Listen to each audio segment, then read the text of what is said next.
And we are going free. At least I believe we are live and going free. We are trying to do a little bit of a different setup today. And so, can you all hear me?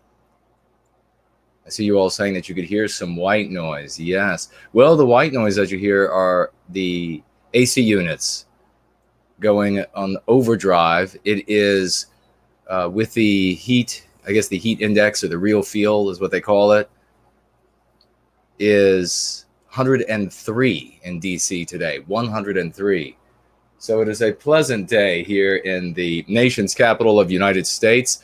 Good Sunday to all of you, whatever part of the Sunday it is, and good Monday to those of you in the world where it is already Monday.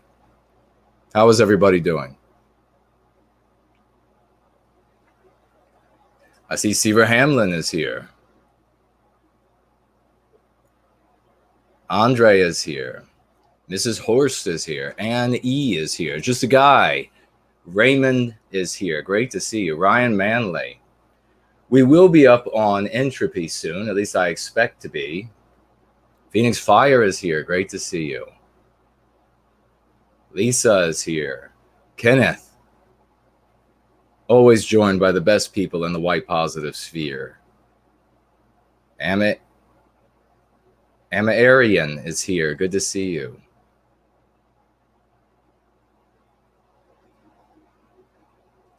Seeing red says leaving for work in 30 minutes. Well, yes, Seaver, the feed should be coming through on both channels. Everyone who is moderating, please just come over here to the No White Guilt channel. And that is the chat that I will be watching. By the way, everyone, if you are watching over on Gardening with NWG, my friend's channel, if you're watching over there, please feel free to stay there. You're probably able to see it or were alerted to the fact that it is going to be present because you are in Europe and you are not able otherwise because of the anti-whites in your government to get alerts from me and to see streams from me. Seeing red, you might have to catch up with us on replay if you're headed off to work. But a good hello to you before you do. Let's see, who else are we seeing here? Shadow Sira is here.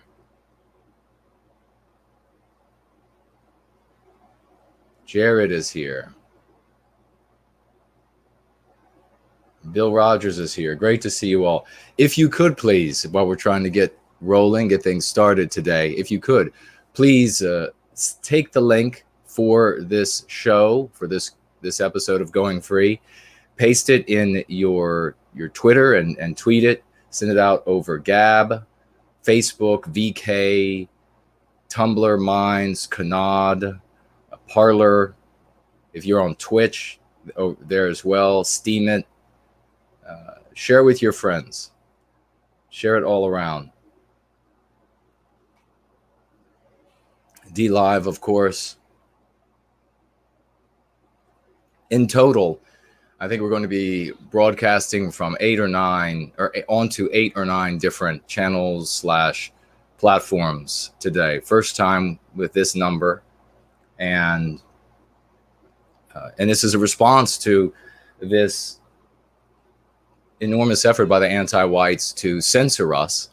Steps that they've made recently, steps that they've taken against me, steps that they have taken against my colleague Mark Collette, steps that they have taken against my colleague Tony Vermont over at the White People's Quarterly.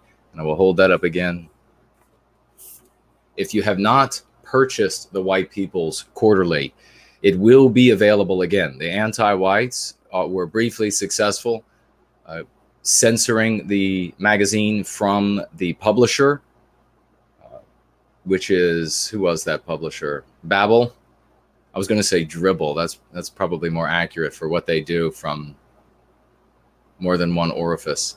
But a bunch of cowards nonetheless. The anti-whites complained that, hey, this guy, the people in this magazine here, they're not anti-white enough. They're heretical. So we need to get that kicked off of your platform. And of course, this is exactly, we're going to be talking about this specifically with the decisive weakness that is in the anti-white cause. So we're going to be talking about that. And again, does this read properly to you all? It's not backwards, is it? Hello, Teddy. Good to see you. So they were briefly successful. Now this dribble, I guess I will refer to them as dribble from now on, publisher, it carries openly black, openly pro mestizo, etc. magazines that call for things that if we came anywhere close to saying such things, not only would we be censored from the platform, but we would be arrested immediately by the anti-white governments across the West.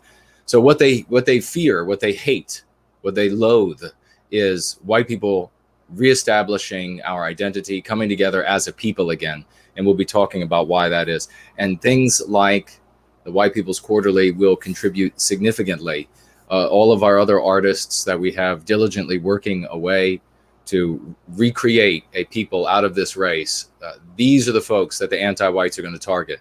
And we're going to have Tony on. I briefly spoke with Tony today. We're going to have him on again because we want to talk about a tactic that the anti-whites use, which I will briefly touch upon now as we are getting started.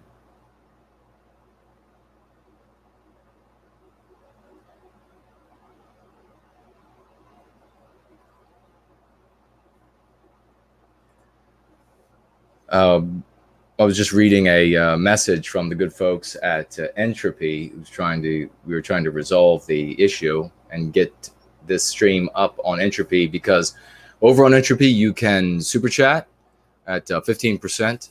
You can participate in polls. Now that's usually I usually have polls when I'm not by myself, as in the Going Free streams.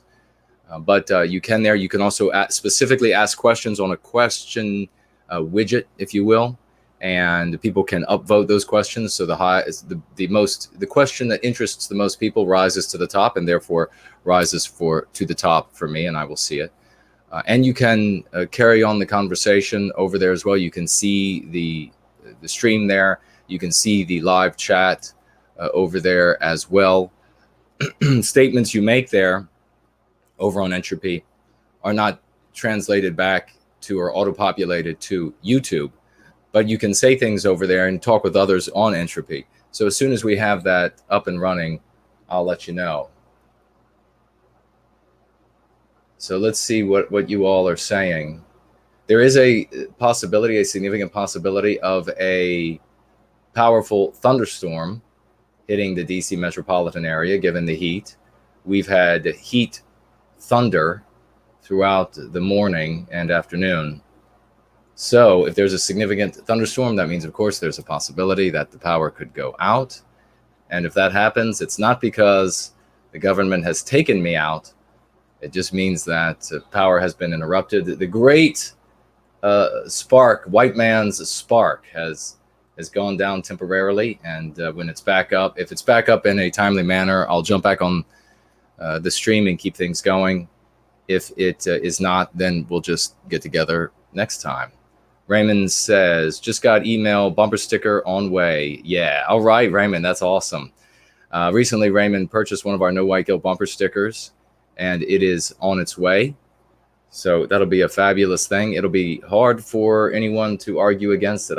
And I'd like to hear your stories of conversations you have with folks about that bumper sticker, where the anti-whites have to say that no, you should feel guilt, and they come right out and expose their actual position to you.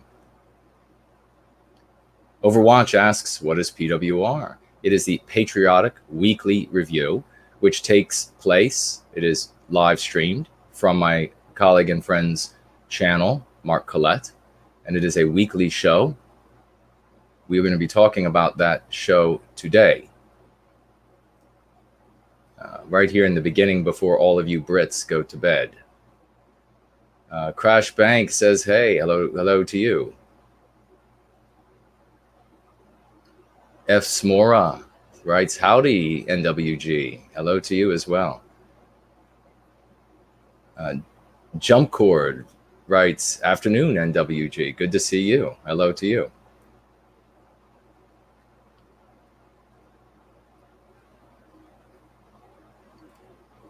Hello to all of you people. I'm seeing you come in now. A lot of good folks are coming in pretty rapidly now. So hello to you all. Thank you for showing up. We're going to be going free. I'm going to be sharing some really important news with you about some housekeeping stuff, and then some really positive news about our inevitable victory when it comes to the anti-whites and recapturing our destiny from them. They know it, I know it, and I'm going to share it all with you, exactly what they are worried about, what they haven't found a way to overcome. There's Sterling Price. Great to see you here today. Again, for everybody who is over on Gardening with NWG, I cannot see your comments. I can't monitor all of these different chats at one time. So if you want to communicate statements or questions to me, you have to write them in the No White Guilt chat over on the No White Guilt channel on YouTube. You can, if you want to get my attention, as many here are doing, you can at me, in other words, tag me in the statement or question, and then write your comment or question. And everyone who super chats, either right here on, and by the way, I guess we'll find out whether or not we can super chat here on the No White Guilt channel as soon as somebody does. But if somebody does, you will be doing it at 33%. If we get entropy up and running today, you will be super chatting at 15% over on entropy. If you dive down into the description, you can super chat by way of the familiar alternative, which of course is 4%. And you have other options as well. You could super chat by way of Ko-fi and Cash App. It's a little less likely that I will certainly see your super chat there. But if you do super chat there, I will likely see it. And if I don't see it during this stream, I'll mention it in the next stream, as we're going to do here in just one moment. While I'm pulling up those screens and looking at what Entropy has, the good folks at Entropy has written me, I would ask you all again very quickly to retweet, regab, Facebook, Minds, VK, Parler, Canard, all of these different platforms that you might be on. We have to break this barrier that the anti-whites are putting up in front of us to prevent this message of love, truth, and healing, this message of redemption, from reaching our brothers and sisters who are desperately, desperately in need tonight. We desperately need to reach them before they commit the ultimate act of white flight and take their own lives. We desperately need to reach them before they decide to do something horrific to themselves, drug abuse, get involved with some sort of alien culture, some sort of gang, some alien gang, or what have you. There are people on the precipice, our brothers and sisters, mothers and fathers, daughters and sons, who are on the precipice at this moment of doing something dreadful, maybe even doing something heinous in their desperation. And that's what happens when it comes down to these these characters like we had a couple of weeks ago who go out and for 60 seconds or 120 seconds or whatever it is, commit some monstrous act. These are the acts of desperate people in desperate times who see no future for themselves. They are, as I articulated weeks ago, they are victims for the totality of their life, all the way up to that 120 seconds of becoming a monster. And so we should understand that act and those people for what they are, condemning absolutely rightly so for these acts of these victims who then go out and victimize others, absolutely condemning them for those acts, but also understanding why these people have come to this moment that they felt that it was the last thing they had to do. They were going to commit suicide by police officer and strike out, lash out in blind, reckless madness in the midst of their sorrow and sadness. So we need to be talking about those things. We need to acknowledge these things as much as the anti-whites don't want us to. And that is why I ask you to share this stream and this message with as many people as possible. because there are these folks that are in need, that need to hear this message, and they will do great things. They will come a great distance once they come to White Wellbeing. We have already heard from many people who have written about how they were on the verge of something terrible, how they were going down a dark road that wasn't going to end in anything but pain and sadness for themselves as well as for others. And we are responsible for bringing them back, from snatching them back from those awful places.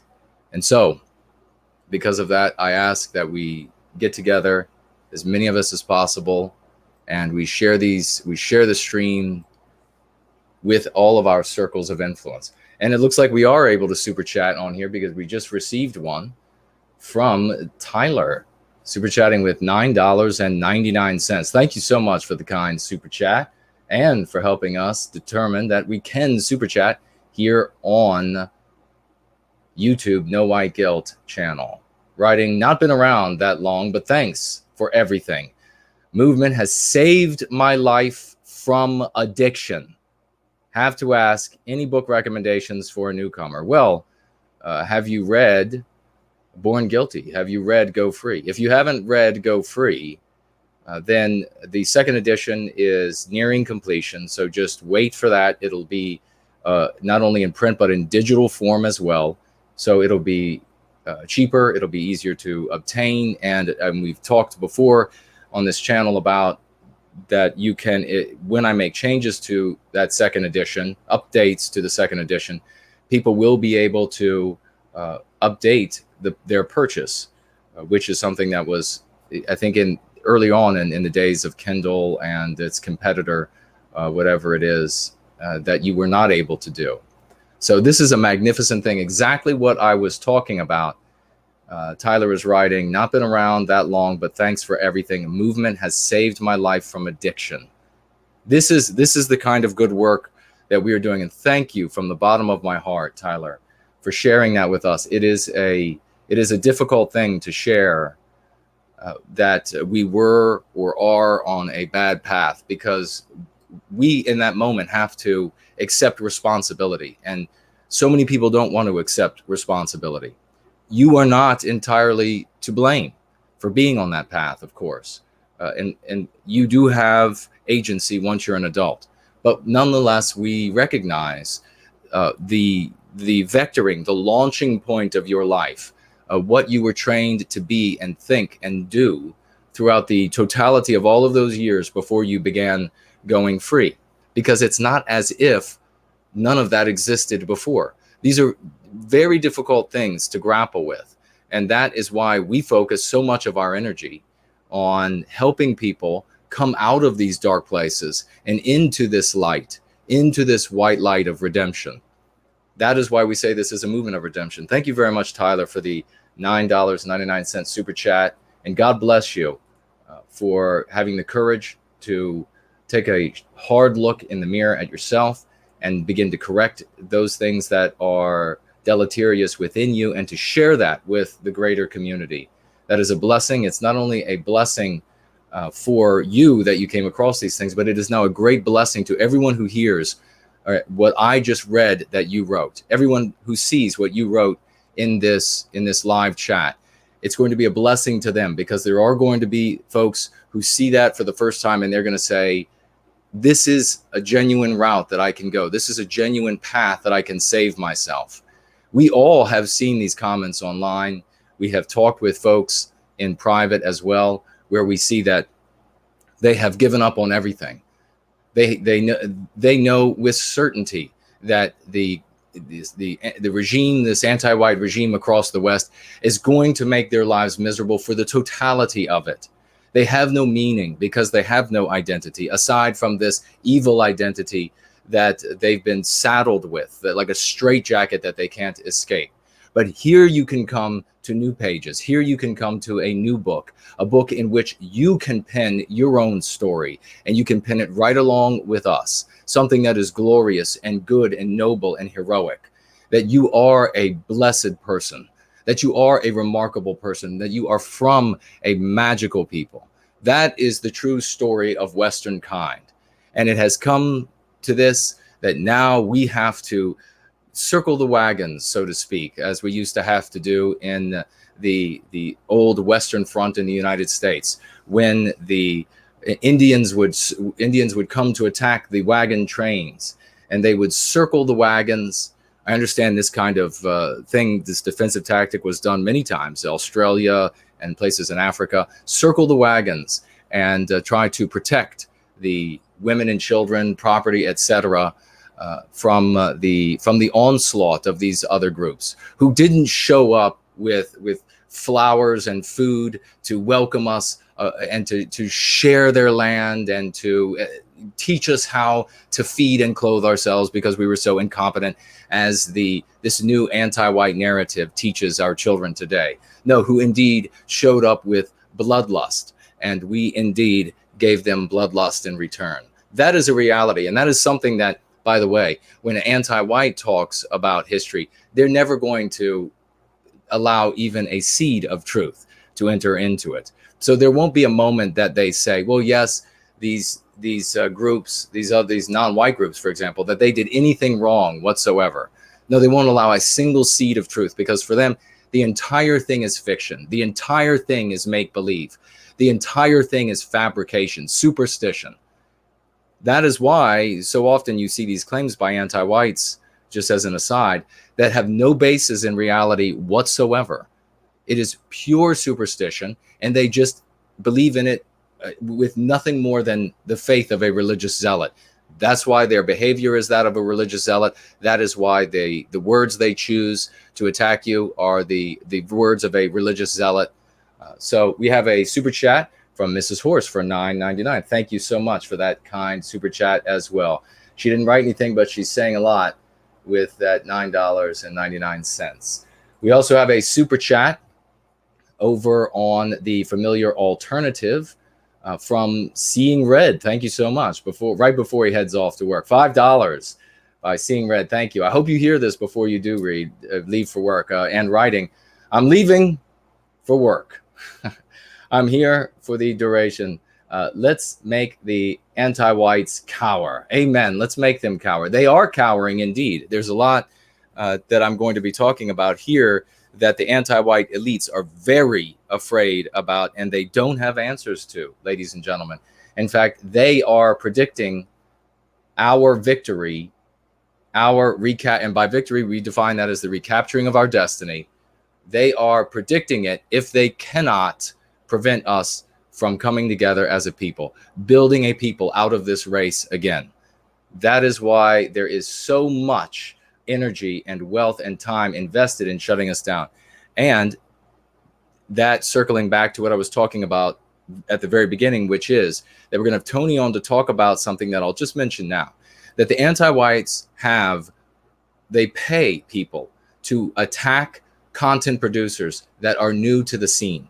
So there are for lack of a better word, just for a simple way to wrap one's mind around it, offices with cubicles where people are paid, and of course this could be situations where people are working from home, but people are paid to identify new content producers for white positivity, and then they are organized and focus on a particular content producer, and they bring to them as much hatred, as many censorship efforts as they can muster, for the purpose of giving it's a psychological attack, for the purpose of giving the content producer this belief that everywhere he or she goes in society saying something about white positivity, that he or she is going to be rained down on by this endless social condemnation from all circles, and that it will be nothing but an uphill fight, nothing but censorship every day.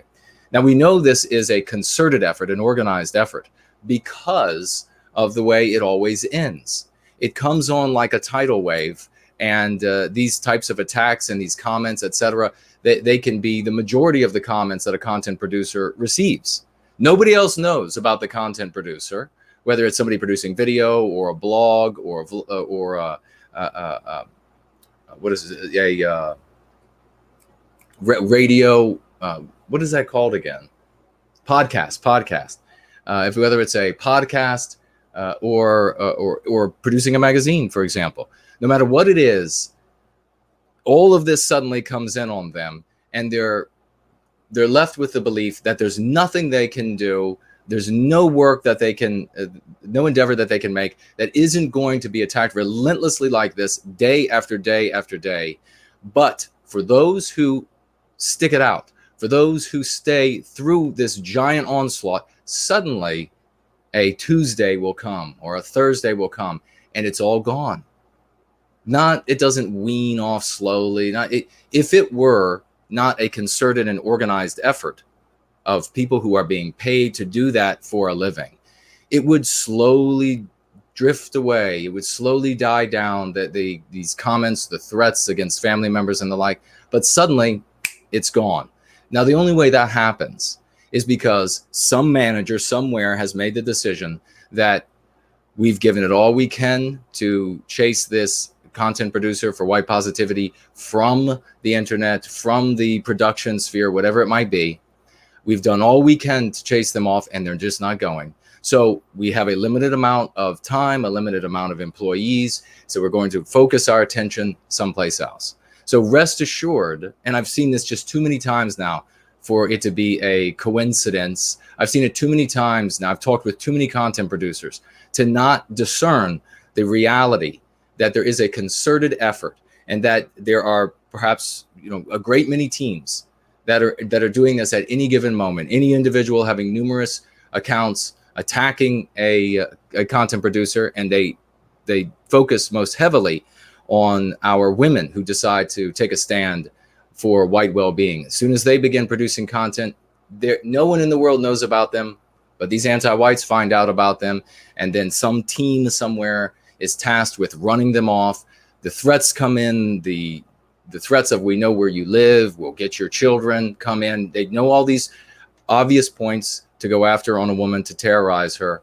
And then boom, she's gone from the scene, or she suddenly changes from saying something about white well-being to now she's suddenly a libertarian, or now she's just a basic conservative or cuck-servative or what have you. Now she's just suddenly just a basic Republican.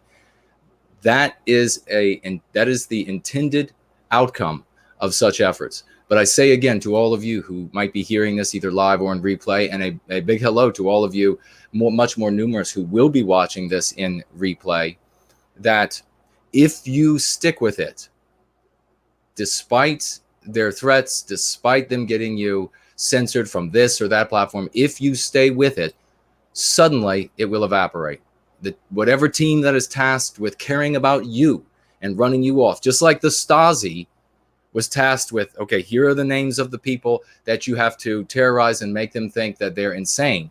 The exact same way, once that particular group of people who is tasked with you come to the conclusion that you're not going to be run off, they'll give up. It'll suddenly disappear. The endless censorship will suddenly disappear, which is not to say that you won't face censorship issues in the beginning, but later on, but it's much different in the beginning. And the threats on your life and on that sort of thing, and the threats of how immoral you are, how unethical you are, this condemnation, the social condemnation, all of that will suddenly be gone. And then you can go about your business of producing content for our people. So keep that in mind. That is exactly what's happening with the White People's Quarterly right now. And I tell you this, when Tony and the rest of them stick it out, when they get that magazine back, and they're going to stick it out, when they get that magazine back up and running, and they effectively send the message, project the message to whatever manager and whatever pit of hell they're working on trying to run Tony and the rest of them off, when that message reaches them that Tony and the rest are not going to give up no matter what, they'll move on, and suddenly it'll be smooth sailing for Tony and staff. So having said that, let's see what else we have here. And I'll check my message here from Entropy. I'm going to try one more time to get Entropy up and running. There's a bit of a technical glitch that they are having, and I thank them very much for getting back with me promptly. They have been, I can't say enough about their customer service. They're having a bit of a technical glitch, and they are working on the problem and say that they'll absolutely have it fixed by tomorrow. We'll try one more time, and then we will proceed with the show if it doesn't work, and we'll just look to having having entropy running on our next time we get together. So it looks like it's not going to be running today. So folks, if you were looking forward to jumping over to entropy, I understand why, and but you're going to have to wait until at least tomorrow before they are able to fix the problem. Thank you very much to the staff over at Entropy for getting back to me with that information so quickly. Let's see, Elaine Sabatino is here. Great to see you. Sifu is here. Crash Bank is here. Elaine says, looks like she's just saying hello to everyone, all of her friends. Preeter writes, salutations. I'm out of Seattle and I made it to Boise. After observing the white folks here, I truly understand the term white noir. Very well said indeed. It is ladies and gentlemen, once you begin to wrap your minds around this sickness that is white noir, you will see it. It'll become readily apparent in your friends, family, and strangers around you. When you have conversations with them, you'll see how there is this something that until now you didn't have a name for it. Now you know it's white noir that prevents them. It's literally mental blocks for them. It is literally an acid corrosively eating away at all of their talents, all of their potentialities, and undermining their drive and fight for survival not only as a people, but as an individual, virtually making it impossible for them to even think of themselves as members of a people. Let's see what else we have here. Joel is here. Hail, great to see you. Rubber Dub is here. Hello, great to see you. Chat's jumping around a little bit today.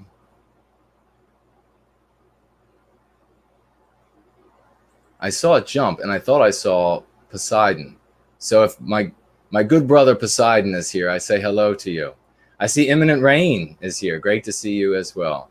Well, Poseidon must be here because Imminent Rain is saying hello to the Greek god himself, Poseidon. Yes, indeed. I don't have the Poseidon mug today, and I told you all last time when I had the Poseidon mug that it magically, since it comes from this god of the seas, it just magically fills with coffee. Today, I have our good friend Way of the World's mug.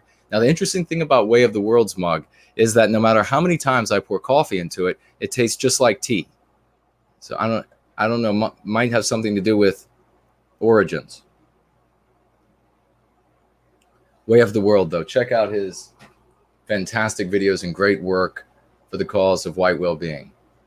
And Poseidon's great work. Poseidon just did a stream, a man that never gives up, and just did a stream. I think he mentioned that he was on some sort of, there he is. He says he's here. All right, great to see you, Poseidon. He's on some sort of multi-day water fast, and he's already many days into it, and still got up there for the cause of white well-being. And yes, I am telling dad jokes. Although I'm not a father, my colleague Mark is, so I figured I would tell a few dad jokes. Poseidon, though, still getting out. Very impressed, even though he was in that state. Spartan Warrior Queen is here. Great to see you. And there's HB 2014. Let's go ahead and let me quickly just say, first of all, HB 2014 is my video highlights specialist. Now, if you do not follow him on Twitter, you absolutely must follow him on Twitter, and you must recommend him to everyone who follows you on Twitter to follow him on Twitter. It is _ HB 2014. Correct me if I'm wrong, HB.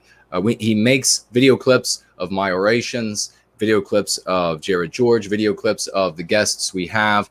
They are splendid clips, easy to share with people in your circles of influence. And it makes it a lot easier to get people started, sort of primers to get them started, rather than them seeing an hour, 2 hour, 3 hour long, 4 hour long even I've done going free stream, that is obviously daunting. Now, we do have a handful of wonderful people, and I'm going to be getting back to, I apologize for the dilatory nature of my responses. I'm finally catching up with everyone, and you're welcome to everyone who is grateful that I'm getting back with them. But a big thank you to Erwache, Zeddez, Starshine, and Lily for all of the work that these great women are doing in the time stamping of these going free streams. We're going to be, and if you are somebody who is adept at extracting portions of streams, and you would like to donate some of your time to doing so, let me know. Reach out to me at knowwhiteguilt.org, and we could talk about that. I'm going to need one or more folks who I can supply them with particular timestamps from these different episodes, and you can extract them, send them to me, and then I can put them up on my channel or my friend's channel over at Gardening with NWG, and we can then share these again. A way that makes it easy for us, primers, to get people started, to get people educated, to get people knowledgeable. These things are vitally important as our societies become increasingly anti-white, and they are becoming increasingly anti-white at an avalanche-like speed. So it's speed picking up speed, and our people are increasingly looking, as I said before, the soil is getting richer and richer for our message. So our people are increasingly looking around. The anti-white elites know that our people are looking elsewhere to put their allegiance, to put their faith, to put their tomorrow in. And the anti-whites know that messages like this message, going free, white well-being, these meme curatives for the meme pathogens that they have created, they know that this and the art that's being created, like the White People's Quarterly, the Jared George's poetry, the great music like by Eminent Rain, and what is Syntheside, and is it Mike, and all that they're making right now, White is the last name, that they are making. These are the kind of things that bring people, that will bring our people in, that they will be able to resonate with, and they will be able, with us, to build a people out of this race.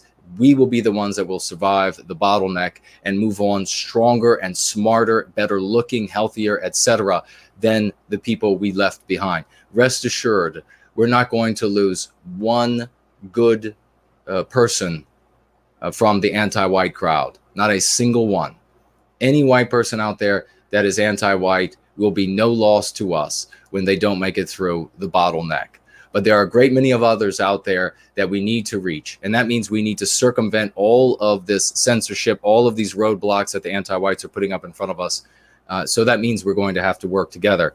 And as I said, HB is doing a fantastic job. So are the ladies I just mentioned. I want to also thank Anne, who's still doing a fantastic job pulling out the audio so that I can make these into podcasts for people, which I'm continuing to do. We'll be making a lot of the older shows into podcasts as well, because it eats less of your data on your cellular devices and the like. So we want to make sure we have that for people. Big thank you to Althea as well for all the work she is doing as the marketing director. Of course, we have our chief digital information officer who wants to remain unnamed. So a big thank you to him. Also an individual who wants to remain unnamed, who is doing some very interesting work on the books that I am and have written. And I have I guess one exciting thing I will mention here today is I will be talking about a brand new book of mine that I haven't mentioned to you all yet, and I will be releasing in the near future. So that is just a little tidbit of good things to come. And then, of course, we have the great Phoenix Fire, who built the No White Guilt Collectibles store, working as the website and marketing engineer of that store, of NoWhiteGuiltCollectibles.com, and doing the moderation work here in the chat. Thank you so much for your efforts. It looks like we have had some more super chats that have come in by way of the familiar alternative. And a big thank you. I want to make sure I mention a big thank you to everyone who's modding, Spartan Warrior, Queen, absolutely. And HB, if you do any moderation today as well, a big thank you to you. Big thank you to Seaver for the a new mod in the community and doing great work. So a big thank you to you. Let's see what we have here. By the way, let me ask the mods: Have I missed any of the super chats that came over YouTube while I've been addressing the previous points? Oh, you know what I also want to say? Well, I'll just do the super chats first that came in by way of the familiar alternative. And I will refresh these two other screens to see if we can find any other super chats came in. We had Teddy Net News super chatting $5. Thank you very much for the kind investment in White Wellbeing. All of your investments, ladies and gentlemen, are going toward good things, are going to instantiate magical things that we're doing for our people. And you are seeing these results as the community continues to grow, and there will be more tangible results to see in the very near future. So it's not just a pat on the back and a thank you for spreading things and spreading arguments and helping people like we're doing here. Like we just mentioned, that fantastic Tyler from earlier saying got off of the road of addiction. How magnificent is that? Another life saved. There isn't a sum of money that is worth another life saved. So thank you so much for that. Thank you, Teddy, for the $5 investment in White Wellbeing. Writing, hi, Jason, how are you? I'm great. I could use a drink, though. It is, as I said, it's like 103, 104, the heat index here in the Washington, D.C. area. Fahrenheit, obviously. So what is that in Celsius? Does anybody want to write that up in the chat and shock everybody in Europe? Let's see. We have a super chat from Glutes, brah. Super chatting $2. Writing, Win Salvini tweeted that Richard Gere, who was smuggling migrants into, it looks like its house. Is that supposed to be Italy? Into IT, should house them in his mansion. Anti-whites mocked Salvini, saying that if he cared about the recent Italian earthquake victims, he should do the same. Is there a fallacy here? So, okay, so let me go back and read that again, because I see there's a little bit of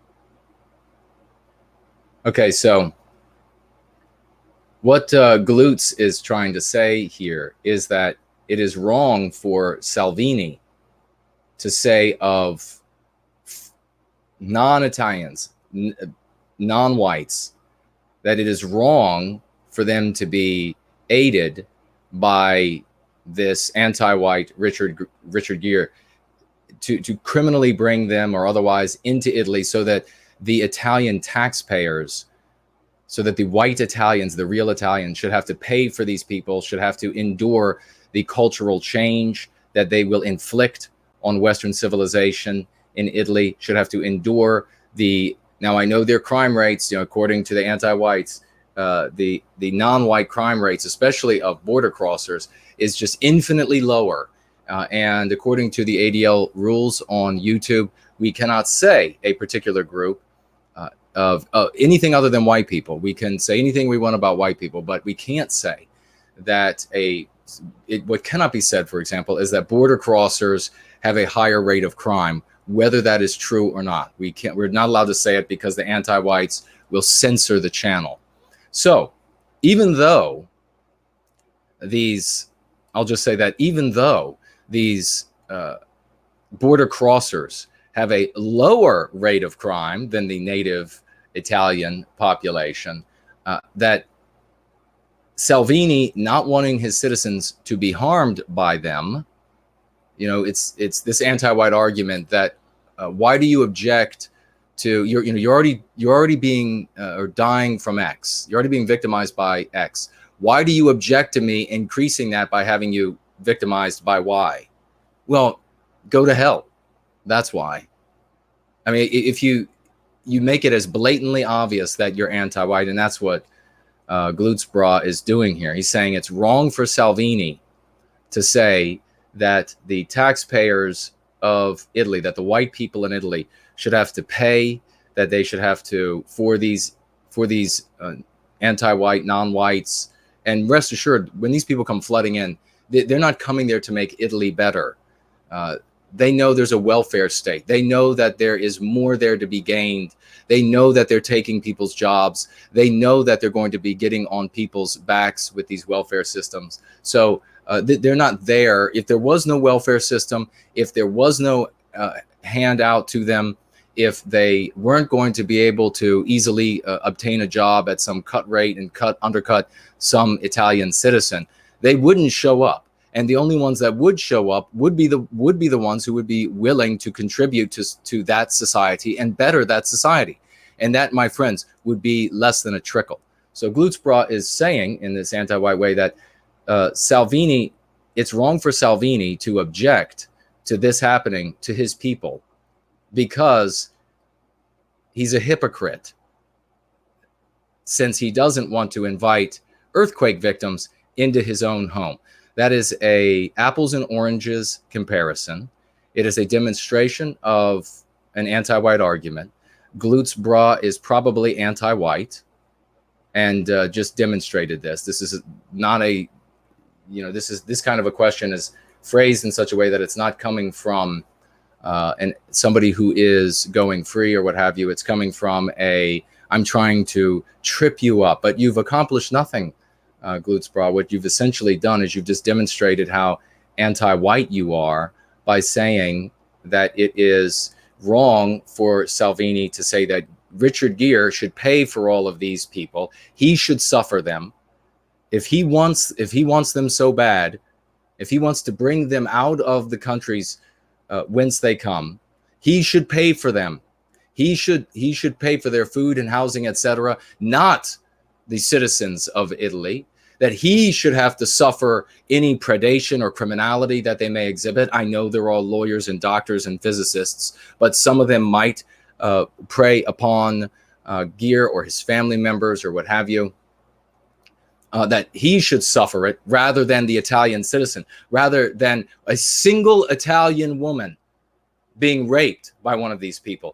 It should be, if somebody wants it bad enough, if some anti-white like this Richard Gere wants it bad enough, then let it be his wife or daughter or whatever who's victimized, not one innocent Italian woman who objects to these borders being porous, whose father and friends and herself who want to put an end to this, who don't want to pay for it. Not one single one of those women raped or gang raped or what have you. Let it be the anti-whites who have to suffer these depredations, these atrocities, this criminality. Let it be the friends of Glutzbra who end up suffering from these things that they want. No, there's no hypocrisy whatsoever. The question is, why are you so anti-white that you would wish that there is a hypocrisy there?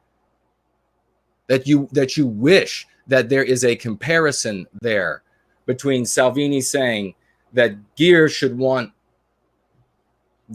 pay for these things and suffer from these people rather than the Italian people. No comparison whatsoever. So thank you for demonstrating who you are with your $2 super chat. And I will put your $2 super chat to good work for White Wellbeing. So thank you for that. Let's see who else we have here. Shalotz super chatting $5. Thank you very much. Destroy an identity, saddle it with evil. Ignore all its beneficent achievements. Appropriate its accomplishments into different contexts, different identities, and magnify the costs and evil within. Appropriate evil from outside of it into it. This is a $5 super chat from Schlotz. Thank you very much for the kind super chat to White Wellbeing. Hold on, I gotta take a drink.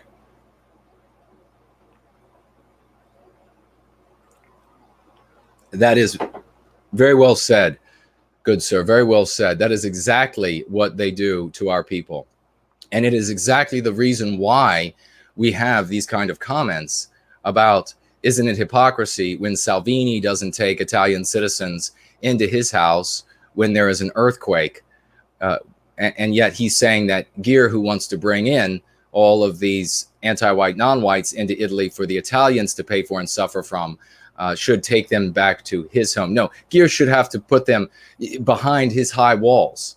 Gear should, if he wants to, and this is the same thing. I've said this to anti-whites before when I have conversations with them. I say, look, if you want to take these people into your house, if you want to give them a room and board, if you want to pay for their meals, if you want to suffer the potential theft, if you want to suffer the potential criminality, if you want to suffer the different biospirit who maybe will start changing your house into something you don't want it to be. If you want to do that, then be my guest. But don't vote to get men in colorful uniforms to come and force me to do those things, because I don't want to do it.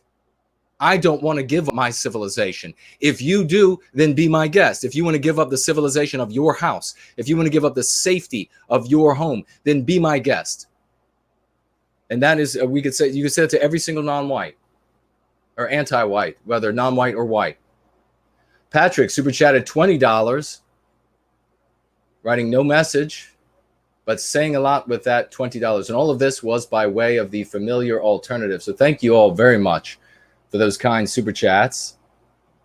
Now we have a super chat from a few days ago on Ko-fi, $6. Thank you very much, from GC, writing, white art is crucial to our well-being. Please never, ever stop. We never will. Thank you very much for that kind super chat and the wise words, GC. That's another reason why good people like Tony are going to continue forging ahead with White People's Quarterly, and all the contributors will continue contributing, and I will continue promulgating the magazine to more and more circles of our people so that they can then promulgate it to their friends and family, etc. There will be no stopping us. So thank you very much for that. We also have over on Ko-fi, JT Smith, super chatting $3. Thank you very much, JT, and writing, hi, Jace, just a little cuppa for your saws. It ain't it much. Look after yourself. It ain't much. Look after yourself. Good brother. Thank you so much, JT, a dear friend of the community. Thank you for being here, a great participant in all that we are doing for White Wellbeing. So let's go over here and see on Cash App, make sure we are good there. And let's get to, I want to say before we talk about PWR and Mark Collette, before all of you good British friends and comrades and participants in the community for White Wellbeing head to bed. But before that, I just want to quickly say that we just had a video and it has a criminally small viewer count. I retweeted it. You'll be able to find it on my Twitter. I'll put it up on my Gab as well. And I want to make I want to post this video up as a premiere on my channel, so that, and add it to the Wellbeing community videos that we already have accumulating there. A fabulous video created by Minotaur of Rebellion. He took my oration about the little white girl, that was a couple weeks ago, where I talked about the black woman who tweeted about a little white girl who asked her mother with desperation in her voice if she will have to be white for the totality of her life. The mother says yes, and the little white girl throws a tantrum over having to be a member of an evil people for the totality of her life. That oration was impassioned by me. I was very upset by it, by the child abuse that is inflicted on our children, the blackest child abuse that one can fathom, that a child would want to rip themselves out of their own skins There is no beating. There is no basic verbal abuse that comes anywhere near teaching a child, inflicting a notion on children that causes them to want to rip themselves out of their own bodies to become something completely different. Nothing in the history of the world is that grotesque and evil. Well, Minotaur of Rebellion took that oration and he added some music, he added some clips, and it is truly magnificent.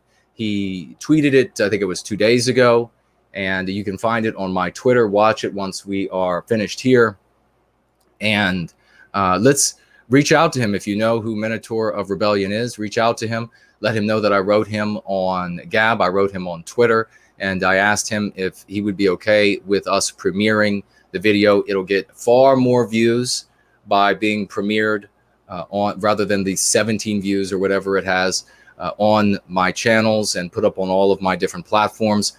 It is definitely the kind of video that you will be able to share, definitely the kind of video that will spread, that has the potential to spread if we push and push and push, because we know the anti-whites are going to be doing all that they can to undermine our efforts. So let's talk about quickly, and then I'm going to read a positive message from a woman by the name of Kathy. Folks, this is really another one that's going to warm your heart, just like we heard earlier from Tyler, who was able to pull himself out of addiction because of this cause of redemption, this movement of redemption that we have here. Here's what's going on with PWR, Patriotic Weekly Review. Does anybody know yet? Has anybody heard anything about Mark Collette recently and Patriotic Weekly Review? Of course, this is a show that we do weekly. I have been on the show now for well over a year. Jared George was on the show for a while. Of course, we have Dr. Patrick Slattery, who is on the show. We have a wide range of guests who appear on Patriotic Weekly Review. It is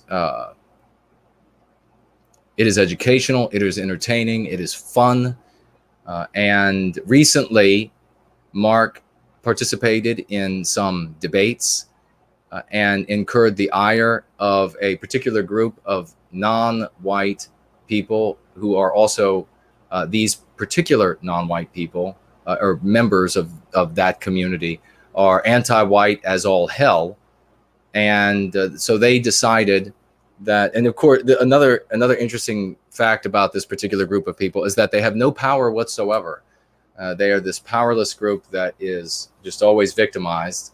And so with that tiny non-existent power, that infinitesimal power that they have, they are going after Mark, who is a brand new father, who's dealing with all of the hurdles and challenges the joys as well, of having a new baby, having to wake up in the middle of the night, having to feed, having the tension with one's partner, because what do you do in this scenario, and what do you do in that scenario? This is the first baby, and I'm sure many parents can attest to the difficulties of the first child relative to the subsequent children when there are not problems, special problems with subsequent children.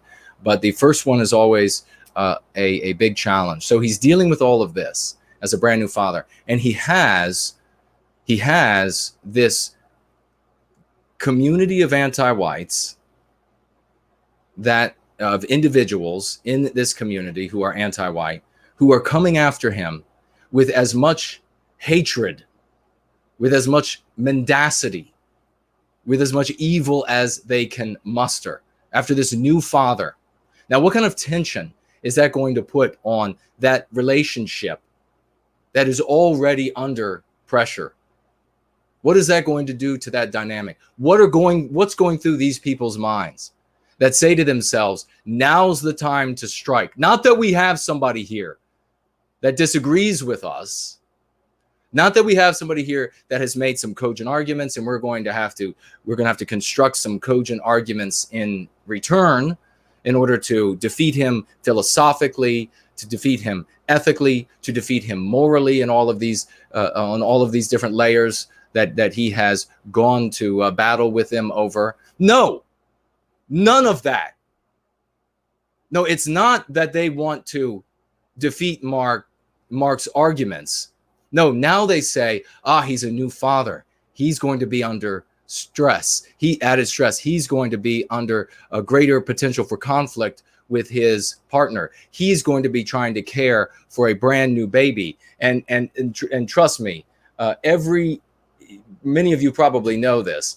Every little cough, every little sneeze, every eye that maybe looks a weird direction that the parent thinks it maybe shouldn't is cause for concern, is cause to keep the parent up later than normal, is cause for researching online. What could this mean? What could this be? Is everything functioning the way it's supposed to be? And these anti-white bastards are saying, now's the time to put the coal on the fire. Now's the time to go after this man so that we can put as much pressure on him to break him. That is what goes through the minds of an anti-white. The same sort of thing that we just saw from Glutes Bra when he says, isn't it the same thing when the anti-white bastard who wants to inflict a different biospirit on the Italian people, who wants to inflict rape and murder and theft and the loss of job and the stagnation of wages, that he should have to pay for all that rather than inflict that on them? Isn't that the same thing as Salvini not giving away his home to any Italian person who might suffer from any natural disaster? Isn't it? What a hypocrite Salvini is. Go to hell, you anti-white dirtbag. Go to hell. Just make it a little bit clearer that you have this heavy bias that you're trying to hide behind, that you're trying to put up as this pretext and you're trying to hide behind. You are transparent as the day is long. So that is what these individuals decided to do to Mark Collett, somebody who has been an advocate for white well-being in different guises. And as I've said numerous times, I support every endeavor for white well-being that accords with my morality. So I don't know that everything that Mark Collett has ever done, I don't know every single thing that he has ever said, but where he has done and said things that support white well-being and that those things are in accord with my morality, then I support every single one of those things. And I will not allow the anti-whites to defeat us through this division by cleaving us from one from the other so that we can't lock arms. So these anti-whites, they're going out there calling for blood for Mark Collett right now. There are numerous organizations right now that are going after him. There are publications that are trying to stir up the anti-white masses so that who knows what this new father. And now make no mistake, ladies and gentlemen, these sorts of attacks on Mark Collett to destroy him are attacks on his baby girl. Because what state will she be left in if her father is left penniless? What state will she be left in if a handful of anti-white thugs jump and maim him? What state will she be in if her parents are thrown out on the street because they can no longer make their rent payments? What state will that little girl be in if they can't afford her medication, if they can't put food in her belly, if they can't lower that fever because they can't get that product that lowers the fever? What state will that little girl be in? This infant, this white infant, what state will she be in if these anti-white bastards are successful? So Mark reached out to me the other day, and he told me about all this going on.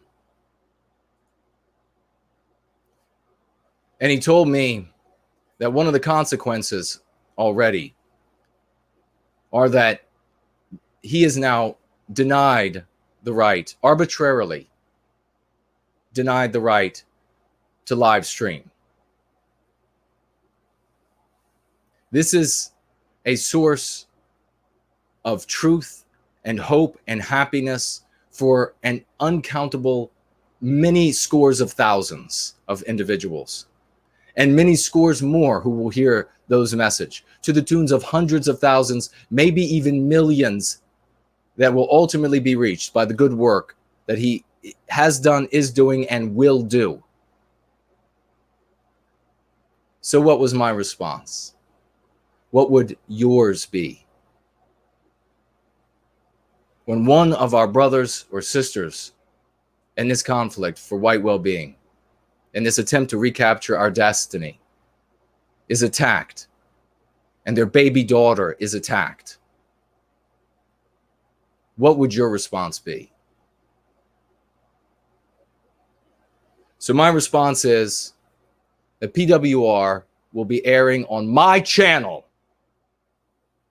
for the foreseeable future until Mark is able to stream again, or another platform is taken up as the one to replace the messaging on this anti-white platform that allows pedophiles and everything else under the sun to make videos to call out for the death of white people, and they go without strikes, they go without condemnation. So this coming Wednesday, you will find PWR still airs.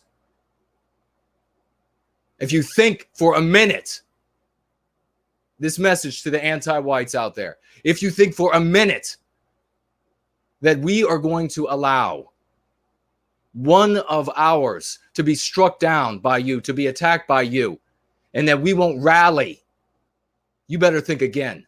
This is a new age.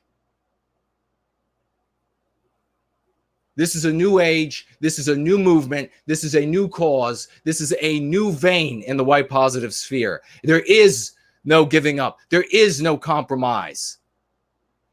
We lock shields with our spears forward, just like Leonidas and the Spartans. Strike one and another one takes his place. I was struck with such fury because I instantly knew that when they started going after Mark, it was because they wanted to go after that little baby girl.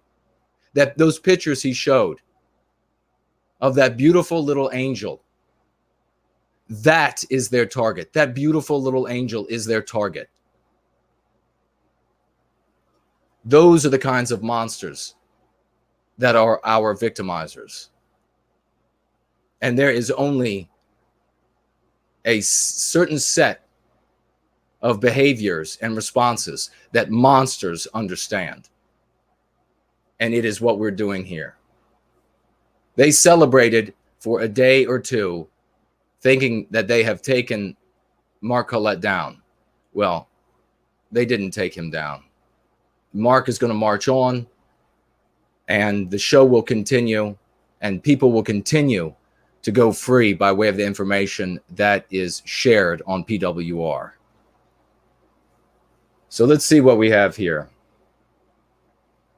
Terrorful State, writing with $5 Australian. Thank you for watching us all the way on the other side of the globe, and for super chatting the $5 Australian and writing, "Hi Jason, love your work. Go Free has been a popular addition to my household.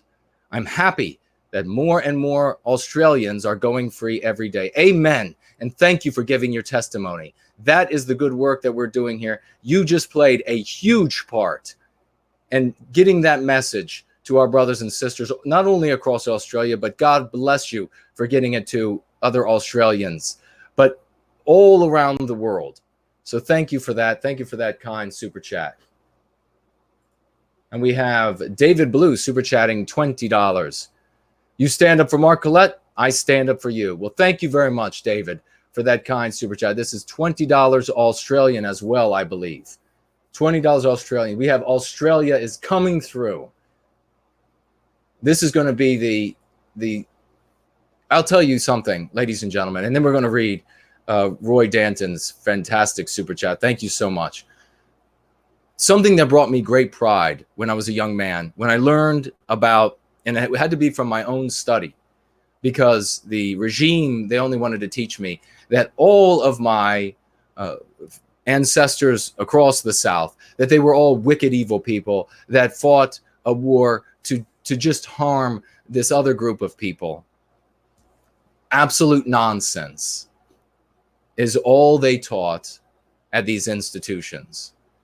Something that brought me great pride was when I read about these battles where it would be one set of a group of Southerners fighting, maybe losing the field, and then suddenly a detachment or what have you from another state from the South would show up. That's how it's going to be for us, not only for our states, parishes, but also for our countries and continents. The day will come when a Virginian like myself needs a hand to pick him up. And that hand will be held out by an Australian. That hand will be held out by a Canadian. That hand will be held out by a German. The day will come when we will pick each other up. When brothers, white as snow, all the way to our tannest coloration of skin, of all configuration of hair and eye color, come to the aid of each other. A pat on the back, a helping hand, even with different languages. We know on those battlefields, oratorical battlefields that they are, that we won't be ever alone. That the moment we feel defeat creeping in upon us, the bugle will sound and comrades will show up from Italy. They'll show up from France. They'll show up from Norway. That is the great global white ring that I've been talking about, ladies and gentlemen. Let all these other people in the white positive sphere have small minds and talk about small tomorrows. Other things are small on them, obviously. We think big things in the cause for white well-being. We strive for big accomplishments. And that is why we will win.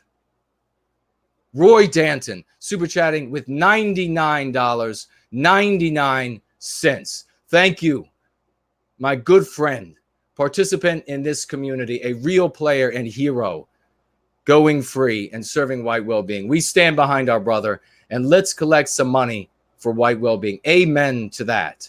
We are broadcasting on more channels than ever before, and we will continue to expand in part because of super chats that you all are contributing. This munificence that you all give to this cause, and that it is so important to me to share with all of you, to express my deepest compassion for your hurts and gratitude for your contribution. I love you all. This is something that the anti-whites won't stop. People like Roy Danton are instantiating that reality, and all of you giving every single penny along the way, whether it is a penny in currency or a penny in effort, a penny in thought, a penny in your contribution that you can, like Anne, for example, spending time downloading all of the audio. No matter what it is a great munificence. And it is the reason why we will be victorious, where all of the petty small thinkers will fail and continue to fail. God bless you, Roy. Let's get a big round of applause for everybody who has super chatted so far. Let me ask my mods if any super chats have gone by on Google that I have missed, because we've been covering a lot here, and the chat has been flying by. I see that Zed Dez is here. We thanked you earlier in the evening, Zed. I don't know if you missed it, but thank you very much. Jay Hart is here. Patrick Boris is here. Is it Susanna is here? Lance is here. So many great people. Iron Will is here. Scooby-Doo, great to see you. Train Kelby, great to see you. Truly Wild is here. Steven says, hey, Jason, I'm here. Great to see you, brother. Let me get a drink. I'll take a look at these super chats. Let me ask you all as well. Is the scene here as sharp as it normally is? Is it a little blurry? How is it coming through to you all? How are you all seeing it? And if you're seeing it on, if you're able to watch on more than one platform, is it clear on one platform, blurry on another? Can you refresh and see if that changes? If it doesn't, let me know, and let my mods know.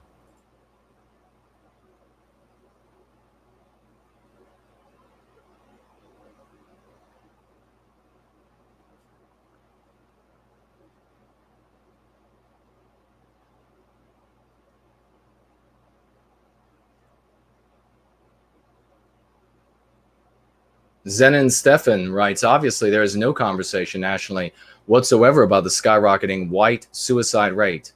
Obviously they are heaping demoralization on us and happy that we suffer. They absolutely are. That is the objective of the anti-whites. We're going to get into their great weakness in just one moment, but that is their objective. They derive no greater pleasure than to inflict harm on Western kind and Western civilization. That for them is their objective. That's why you could have a non-white person, for example, Jesse Lee Peterson, for example, who can say things and stand for positions that will make it difficult for anti-whites to inflict harm on Western kind, and they will call him by the same anti-white slurs that they will refer to me, Mark Collette, Patrick Slattery, Jared George, etc. That's how they're able to come to those conclusions. That's why they're able to use the same anti-white slurs.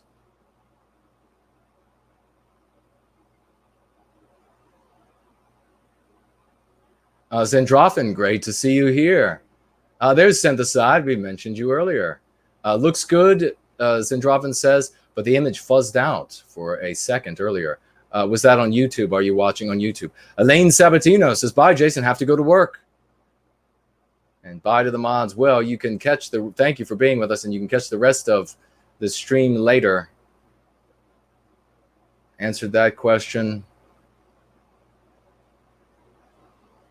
Roy Danton says it looks good on his iPad, but it is a bit blurry on my big TV. Well, that's interesting.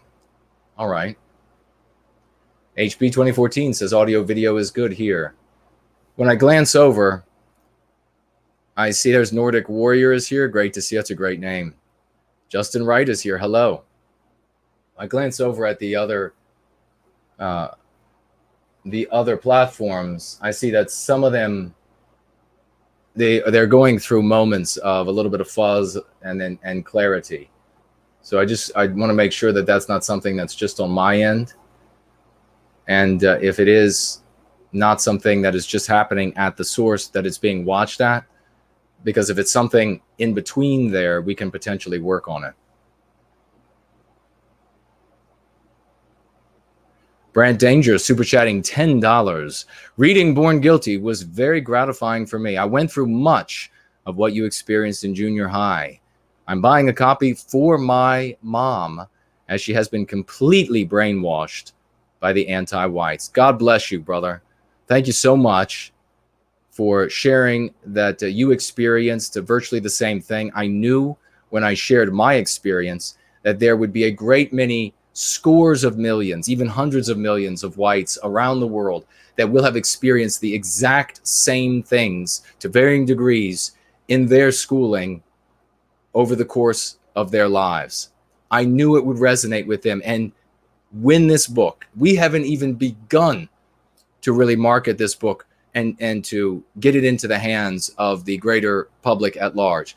When we do, when we all work together and we make this truly happen, there will be something special, ladies and gentlemen. Something very special will happen, and the system will never be the same as a consequence. I can tell you that much. So thank you very much for reaching out to not only share your testimony, but now reaching out to your mother and changing her, helping her to go free.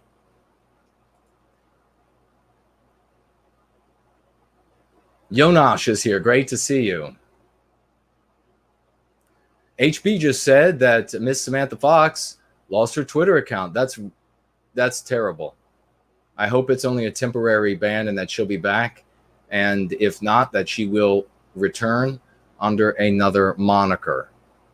I see Laurel is here. Great to see you. Taylor Garza is here. 100 white baby saving dollars. Yes, indeed.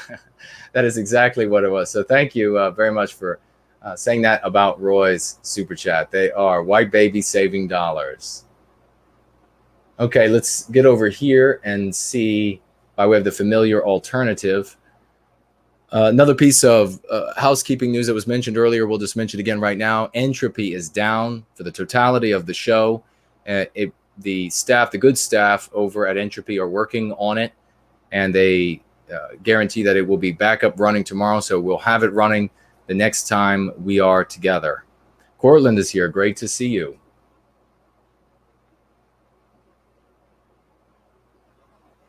Alt Fit, super chatting by way of the familiar alternative, $5. Always glad to support a pro-white cause. Thank you so much for that kind investment of $5 for white positivity and the good work that we are doing and will continue to do, no matter what the anti-whites do. We won't be stopped. Steven, super chatting $5 by way of the familiar alternative. Always glad to support a pro-white channel. P.S. I usually donate through Thonic software, but it says you are offline. Well, indeed, we are today. There is a technical glitch that they are working on, but we will be back on that platform the next time we are all together. The team at Entropy, the good people of Entropy, have assured me. So thank you very much, both of you, for those kind super chats for the cause of white well-being.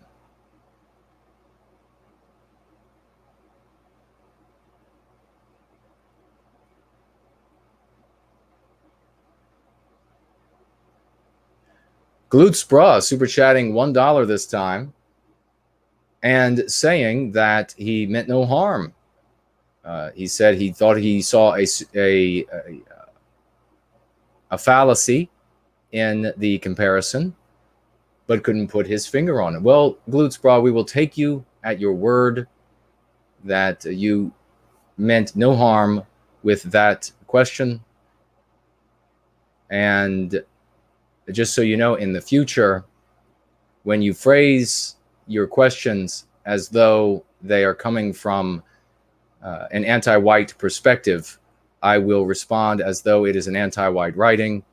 We have had, as you all know, over the past couple of weeks, a handful of individuals who came in super chatting amounts like $2, like $1, and asking anti-white questions, which they thought were going to trip me up somehow. And they never did. Those people always ended up looking like fools. But we will say, we will take Glutes Bra at his word. So thank you very much for the super chat, a total of $3 for the cause of white well-being. Indeed, there is a fallacy. There is no comparing Gear, who wants to bring a bunch of people in that will live off of the Italian population, that will those at least that choose to not want to, because we know already that they bring, according to the anti-whites, that all border crossers from non-white countries bring greater wealth. They buoy the economies, they do, but some of them will be a burden nonetheless on Italian taxpayers. Some of them will rape Italian women. Some of them will molest Italian boys and girls. Some of them will murder Italians. Some of them will, well, all of them will depress Italian wages, because it's a matter of supply and demand. You only have so many jobs. When you bring in more workers, you lower the pay that is required for any individual worker. So you depress wages by bringing in more workers. So you depress the wages for the Italian people. And of course, the most important thing, even if none of the rest of that happened, the most important problem is that you bring in, by bringing in an alien people, they bring their biospirit in. And we'll just say that their biospirits are better than ours, okay? But you bring in their biospirit, and then once they achieve numerical courage, they begin to transform our beautiful Italy into something other than Western civilization. And we don't want that to happen. Italy is ours. Western civilization is ours. And it will remain so. We will recapture our destiny. We will not allow others to come in and transform our societies into something that better reflects and suits their biospirits. We understand that they would like an environment that suits their biospirits, and we welcome them to return to places that suited their biospirits. So there's no comparing asking Richard Gere to take all of that upon himself rather than burden and transform Italy with it. There's no comparing that with Salvini not opening his doors to every single Italian who suffers from any single thing that might happen in Italy. It is preposterous. So we are glad we could help you, Mr. Bra. Stephen Seacrest, $14.99. Thank you very much for the kind super chat. Can you send to Mark for his family? I will absolutely send that to Mark for his family. And rest assured, when we are doing PWR, Mark and I haven't talked about it yet, but of course I'll be taking on many more duties. But when you super chat during PWR, there is a whatever percentage that Mark and I decide of that sum is going to go to Mark and his family. So that is, content producers don't, the majority of them you'll find don't do that. They just say, this is my channel, it's my house, and all the money, all the super chats will go to my bills or whatever.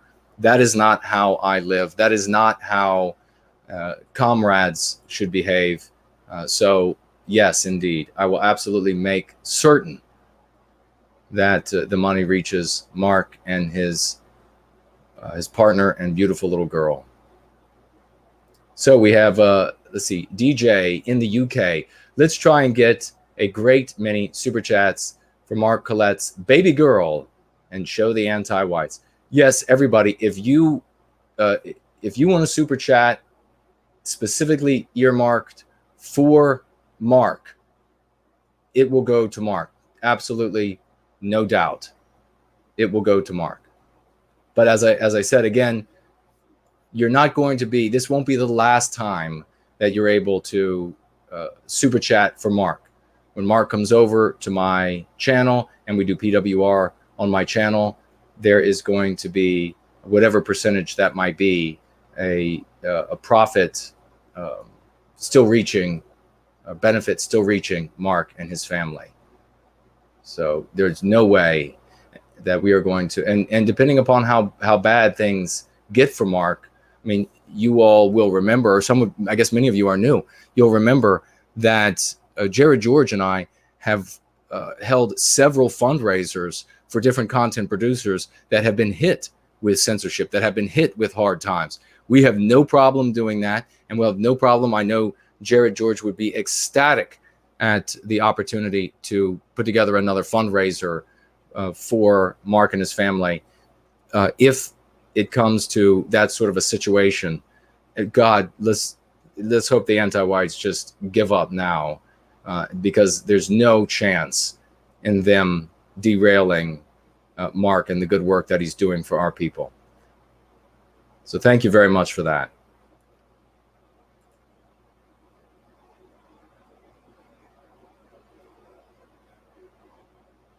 I see Jennifer is here. Vampire Squid is here. Roy Danton is asking a great question. Did Mark take the older PWR videos offline? He did. He took down, I believe he took down all of the PWR, and perhaps somebody who's watching right now can jump on over to Mark's channel and verify. He took down all of the PWR episodes, and he took down, I think, nearly or almost every This Week on the Alt-Right. I'm recalling now that it looked like there were some that were a little further down, much older videos that he didn't touch, and perhaps those are because those were mirrors. I'm not sure, but which would make it, I believe, harder to take them down unless you just deleted the playlist. But yeah, he took down just about everything, and that would be for a defensive purpose, because he knows that this special group of anti-white non-whites who have no power whatsoever were going to be combing through everything he's ever done to look for more things to complain to YouTube about that YouTube can easily use as justification to deplatform him altogether from YouTube.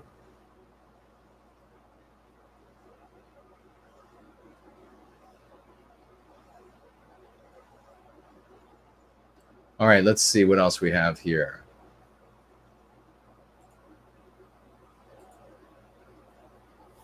I want to read this great letter from Kathy, and then we're going to take a 60-second break. And when we come back, we're going to talk about the decisive anti-white weakness. This, folks, is why we're going to win in the end, no matter what. Now, you're not going to be able to do nothing. You're going to have to rally to what we are calling you to rally to here. You're going to have to work for white well-being. You're going to have to be a participant, not just a member. You're not just a fan. You're not just going to be able to watch this from the bleachers. You have to get on the field and be a participant. We have to make a people out of this race again. And by doing so, we need to know more after that. And we will recapture our destiny. We'll talk about that. The anti-white elites, ladies and gentlemen, have seen what I saw a long time ago, and they are talking about it with increasing desperation in their voices at the highest levels. So we're going to mention it, and when we come back from the break in a moment. Let's see what else we have here. Zero Talon 7 super chatting by way of the familiar alternative, $2. Thank you very much. And writing, I'm late. Well, don't worry, we're not finished yet, and I will be taking questions, and we will be talking much more about this. And I'm glad that who was it that mentioned the super chatting for Mark? Who was that? I'm really grateful that you did, because it is important that everybody knows that you will continue to be able to financially support Mark by way of super chats when he is appearing on my channel to conduct PWR. You will continue to be able to financially support Mark Collette by way of your super chats when PWR is being live streamed from my channel. So that's another, we're not the anti-whites. You didn't just rob Mark of the support he gets from the live streaming of that show. That is also not going to end. His information is going to get out. His intelligence is going to get out there. His takes are going to continue to get out there. And the financial support for him and his young family is going to be able to continue coming in. You have accomplished nothing. Nothing, anti-whites. Do you understand that? Taylor Garza, super chatting $4.99. Writing, I'm a proud member of the carbon community. Amen. Remembering that from several shows back. Here, pressure doesn't make dust, it makes diamonds. Amen. Indeed. Thank you for bringing that back from an earlier show. Taylor Garza, great member and hero of our community, sending me great pieces of news. And as I move away from, by way of email, supplying me with info about things that are going on. So thank you very much for that, Taylor. And folks, let's get a round of applause for Taylor and the supplying me with the information regularly, news and the like. Once we move away from a lot of this foundational work that we're doing, and we can begin transitioning increasingly into a marketing stance and a publicizing stance, as we transition increasingly into that, We're going to be able to do more shows. We're going to have more variety. There is a lot more coming your way, and we're going to be able to reach far more of our brothers and sisters as a consequence of it. So we are in the midst of some serious growing pains right now. That's part of the reason why when you all reach out to me, it occasionally takes some time before I get back to you. I do get back to everyone, though. All right, let's see.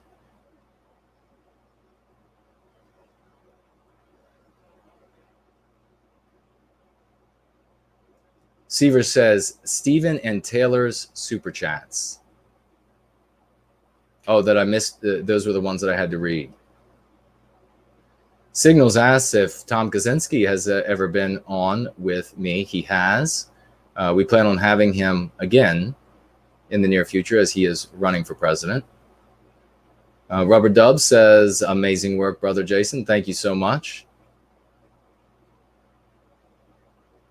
for that. I'm going to open up my other screen and thank you all for the round of applause for Taylor. Those studies about all of those white people that in the general population that the anti-whites would define as alt-right. Those studies came to me by way of Taylor. So a big thank you. All right. Let's see. I want to read. We'll get through the super chats that we have. Looks like over on Ko-fi, we have a super chat of $51. $51 from Daughter of Albion. Thank you so much for the kind super chats over on Ko-fi. And writing, buy a pizza in honor of based Salvini. I don't eat that stuff. I don't eat dairy. I don't eat any sort of wheat bread. Perhaps if somebody can make me a pizza with the alternative ingredients, I guess it's almond flour and almond, I guess cheese made out of almond milk. That would work. I'll happily eat one of those. And I will, what are they? No, beret is for France, right? That's not Italy. I'm sorry about that. That was almost a grotesque faux pas. I don't know what I could wear in honor of Salvini. And we have Snow Duchess super chatting over on Cash App. $10. Thank you so much for that kind investment in the cause of white well-being. And writing for the United White College Fund with a smile face and tears coming down. Of course, probably Snow Duchess subjected, as many of us were in the United States, to these endless commercials decades ago about the United, I'm not even going to say the word. You can look it up. It was a United, began with the word, the letter was N, and then it was College Fund. I'm not going to say it because even though that's what it's actually called, I'm sure the video would be taken down as a consequence. So it's not the slur, but it nonetheless, I'm sure they will determine it to be a slur if I were to say it. So yes, indeed, the White College Fund, though. Thank you so much for that. Again, thank you to Daughter of Albion for that $51. Now that's over on Ko-fi, and that is a site that is the little theme of the site is that it's buy your content producer a coffee. So if I didn't get a pizza, then I would have a hell of a lot of coffees I could afford with those $51. But instead, I will put it all toward white well-being, and we will make glorious things happen with those $51. Other than just pleasing my palate, there are other ways to do that. Senan writing, a mind is a terrible thing to waste. You have heard it too. Yes, a mind is a terrible. How many people? Let's see. What are the ones for? How many people were subjected to those commercials that were just endless? It was every 15 minutes or so, the commercial would come back on, and it would say, you got to support the United N College Fund. A mind is a terrible thing to waste. And they would always show you a young non-white child with like a tear running down the face. And what, oddly enough, I just realized that don't they tattoo tears for their fellow gangbangers that get killed, and in their we piss here, you piss there turf wars. Isn't that what they do? Tattoo. So you always saw it was never that a white child's mind is a terrible thing to waste. No, if I were a multimillionaire, I would have produced such a commercial. And ladies and gentlemen, we have some amazing things in the works. Things are being assembled. There are a lot of growing pains, but there are going to be some amazing things coming forward in the future. If we keep this momentum going like we have it, I can promise you this: there will be fireworks in our lifetimes. That I can tell you. But if I were a millionaire back then and had produced and been able to afford the time slot for a commercial that said a mind is a terrible thing to waste, the exact same slogan, or maybe change it if they somehow owned it or something of this nature, just a bit, so that essentially it's saying the same thing. It would be a terrible thing to waste a mind. And then show a white child with a tear coming down. The anti-whites would go berserk. They would absolutely go berserk. And what does that tell you all? You all are learning here on Go Free. You have just learned everything you need to know about about that individual, those people who start shrieking. Now, what are they going to shriek? They're not going to shriek that they hate white people, although maybe they might do that today, because they are becoming so drunk with their victory and encroaching victory.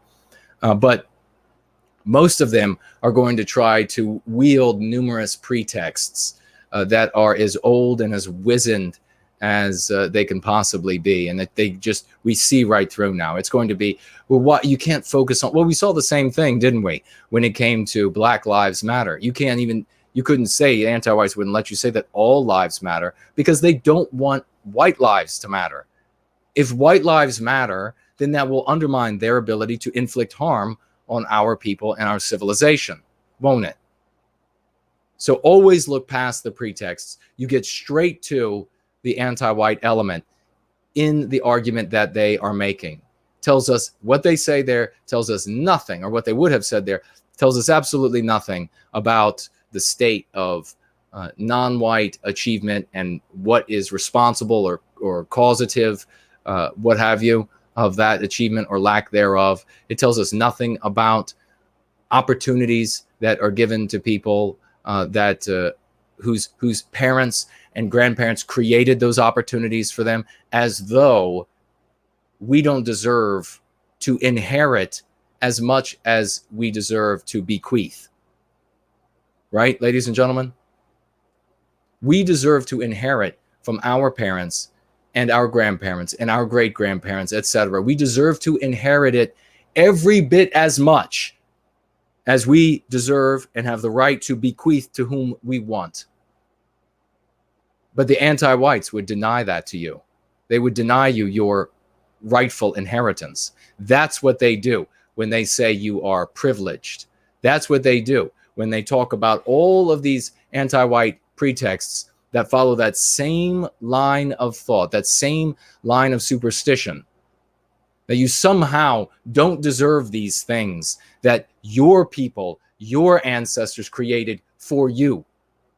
Who else but for their descendants, for their people?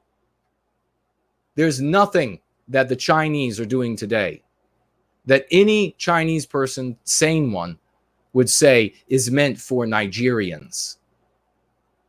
And yet, that is what the argument would look like if it were centered in China. So let's see, what else do we have here? Casual Cruising, great to see you over here. Super chatting $5 by way of the familiar alternative. Behind us stands a wall. Not a single millimeter can be yielded past it. Push forward. Do not falter. Our opponents may be numerous, but their narratives are weak when put under focus. Amen. Very well said. They are indeed. Not another inch. They get not another inch. And remember, ladies and gentlemen, we have to be fluid. We have to be protean. When they deny us a town, or they deny us the representation of one of our holidays or what have you, something that we have come down from after generation of generation, a statue, a plaque, or what have you, in a court, and they destroy these things, they erase them, they white erase them. When they do these things, we find in ourselves the strength to stand again, that those things continue to exist because we continue to exist. We can take the territory back. When we say, put down your roots and move no further, that doesn't mean that the town or that piece of earth that you're standing on is what's relevant. When we say put down your roots, we're talking about putting down your roots in your soul, in your biospirit, that we again can take back what is rightfully ours, that we again can build those monuments and put those plaques back in place. That is what we mean when we say, not another millimeter, put down roots, stand your ground. The world has become a very new place. And those of us that follow this sophisticated train of thought will follow through the bottleneck. We have our own sea to split. And we will walk through the eye of that needle.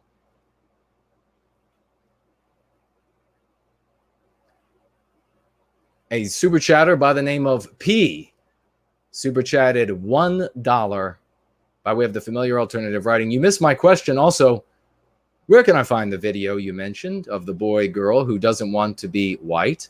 I'm looking for it now and just can't find it. Well, P, I don't know where was your question a super chat on YouTube? I will pull up during our 60-second break. I will pull up the backup I have for catching all super chats that come through, just in case they don't appear on my screen here, because I do want to make sure I catch all of them.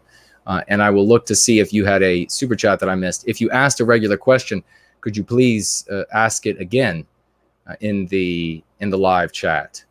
You're asking about also the video that was produced by a Minotaur of Rebellion.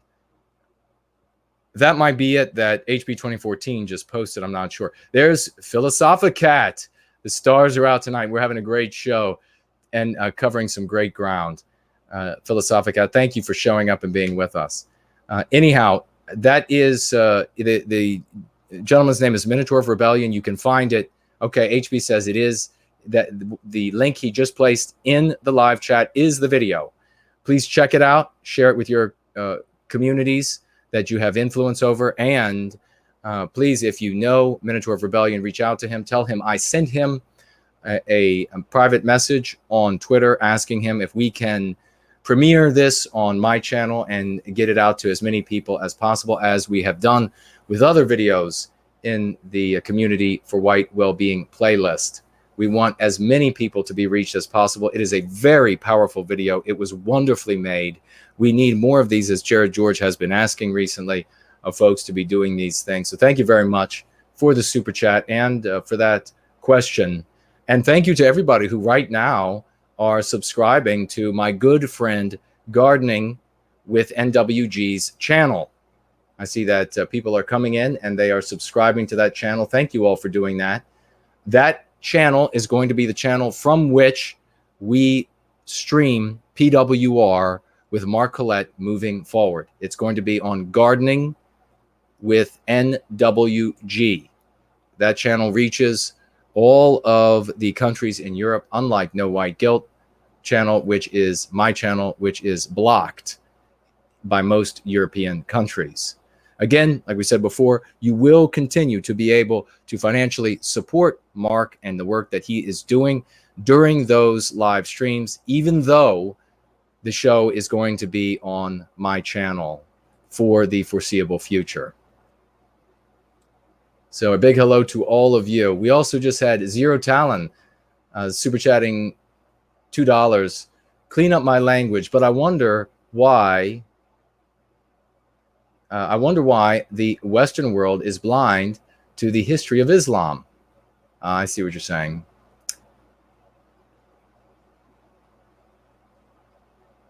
Okay.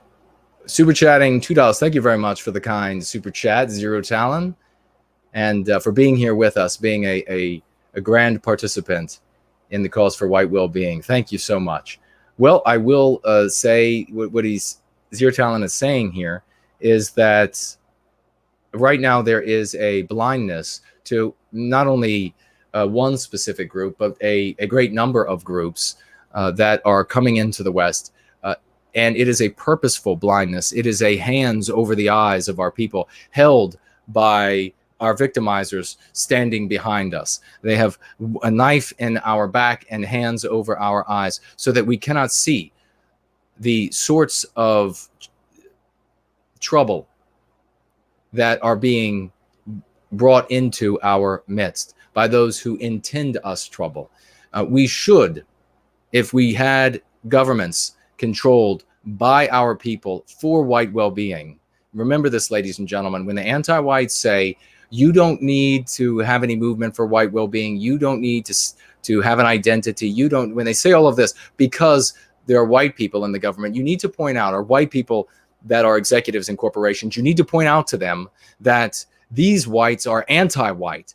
You don't have a single white person at any powerful level that can come forward or has come forward and said, I'm white and I'm going to help out the founding stock of this nation. I'm going to make sure that no harm is done for them. I'm going to repeal the laws that are harming them. I'm going to use the Department of Justice to prosecute companies who discriminate against white people on the basis of their race.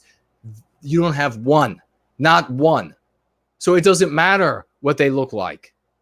It doesn't matter. All that matters is whether they are anti-white or not. The same thing holds true with those who come to support white well-being. It doesn't matter what immutable characteristic they might have. If they want to come here and lock arms with us for white well-being and therefore a Western civilization in which they would rather live than the kinds of places they fled, then they are more than welcome to join us. Another reason why the anti-whites hate all the good that we are doing here is because they know that we are founded on and we create the context of a struggle between those who determine themselves to be anti-white and the Western kind, the white race, who is being victimized. We make no judgment on who is more or who is less or who is bad or who is good. We let those out there decide what they are going to be. And the kind of people that are attacking Mark Collette and his young family, the kind of people that are trying to inflict injury on his baby girl, those people have identified themselves as anti-white. Mark did not name them that. I don't have to name them that. We know them by the fruits of their actions. Alt Fit. Well, I'll tell you what, I want to read this. We'll take the 60-second break. I'll pull up to make sure I haven't missed any comments, any super chats on YouTube. And then we will get to the issue of the show tonight, which is the decisive weakness in anti-whiteism. As I mentioned earlier, the weakness that is going to enable us to recapture our destiny if we do no more than make a people out of this race. If we make a people that will pass through this bottleneck, we need to do no more and we will succeed.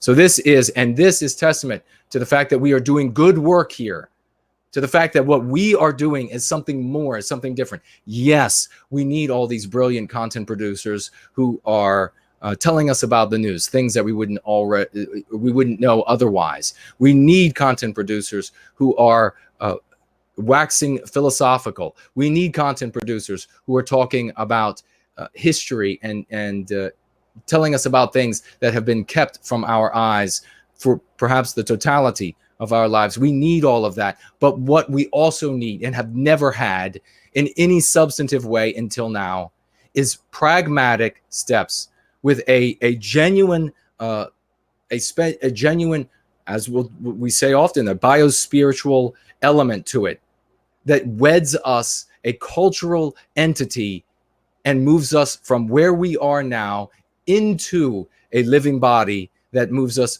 forward, a vehicle for the future. That is something we also need. That's what we're doing here. And this is what Kathy writes as a testament to that good work. Dear Mr. Kuna, after a lifetime of bad decisions brought on, I now know, by being stripped of an identity and brainwashed incessantly by the mass media and all public institutions, I've come from a lifetime of white guilt, angrily embracing anti-whiteism, to white well-being. One of the most powerful tools you are giving us is this lexicon. I've always been the kind of person who writes letters to the editor, emails corporations, etc. And you have given me the most incredible shorthand for what I always knew but couldn't quite verbalize without an entire paragraph. Now I can cut the hostility, drop the phony granting of anti-white points, and skip straight to the heart of the matter. Quote, that article was anti-white. Why is your publication promoting white erasure? Meme pathogens, as well as biospirits, are the most precise, prescient, brilliant terms you have coined. Exactly correct, my good sir.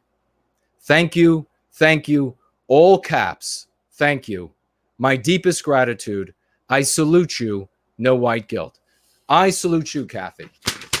Thank you for sharing your testimony. Thank you for growing in strength and knowledge and courage and honor and dignity for our people. Thank you for reaching out for white well-being and serving our people's well-being prior to even coming to us in the ways that you did, the writing of the emails and the writing of the letters. And thank you now for going free with this new vocabulary that you can use, this new vocabulary that you burn down the anti-whites with, that you pierce to the heart of their truth with.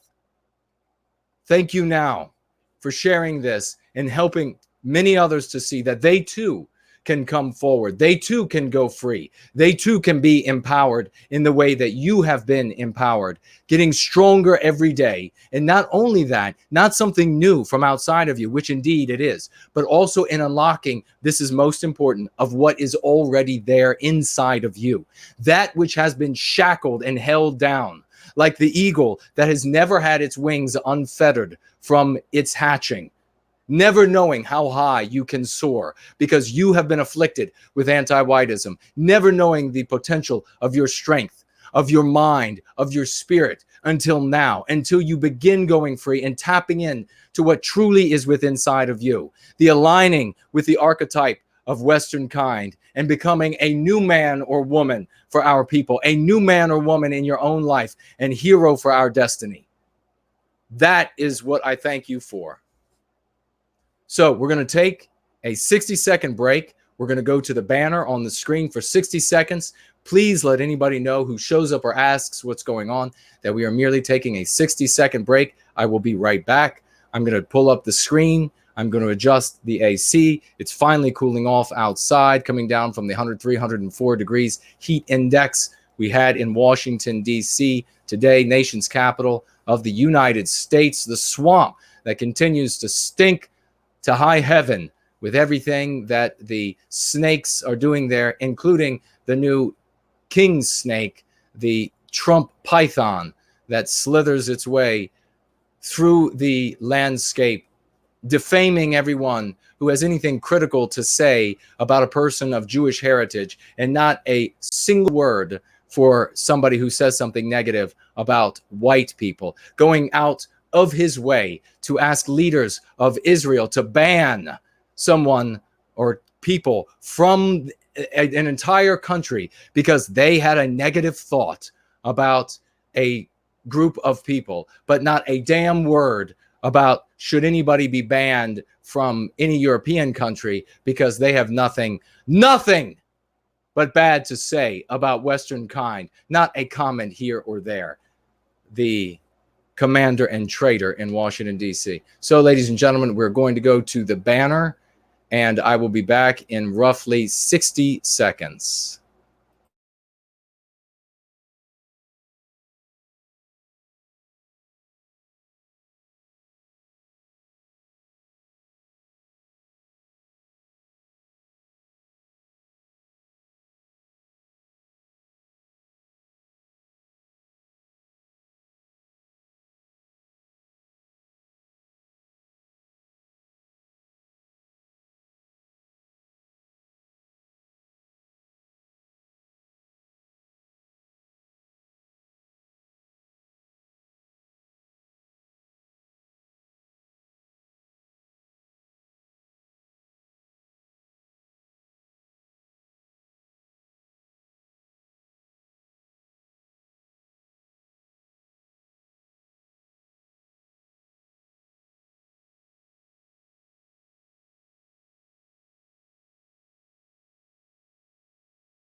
And we are back. Let me get my cup of coffee.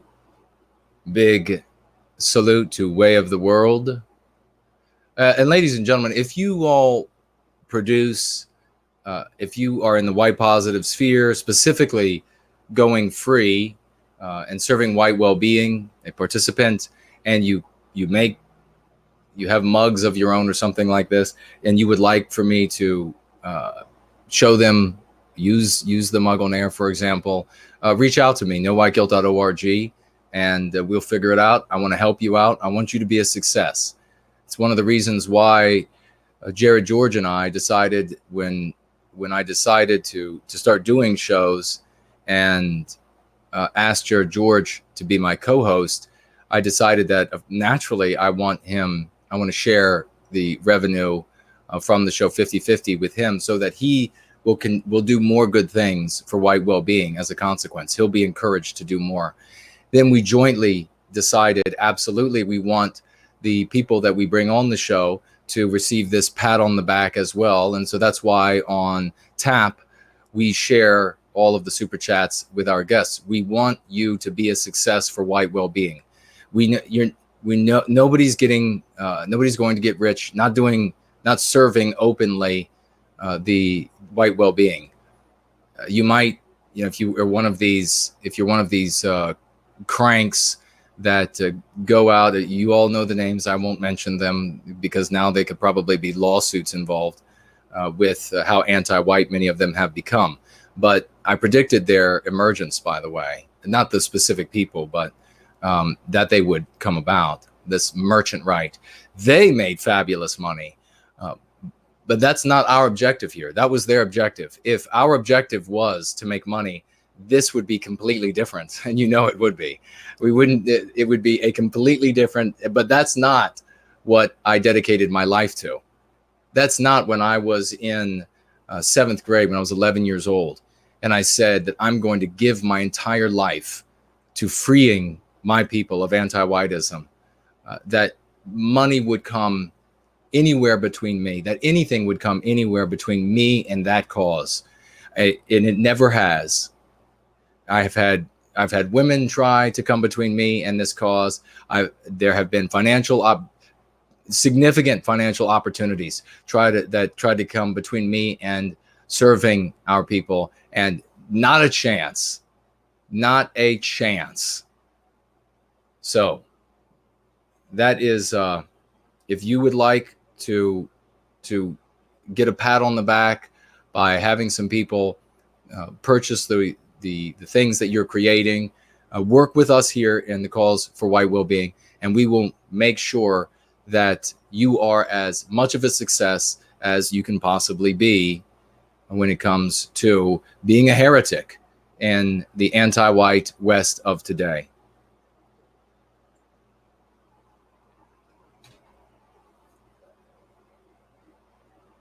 I see James asking, why is the link not available in the UK? If you're talking about this stream on the channel of No White Guilt, I will say that your government has banned the curative contagion of going free from reaching the English people. However,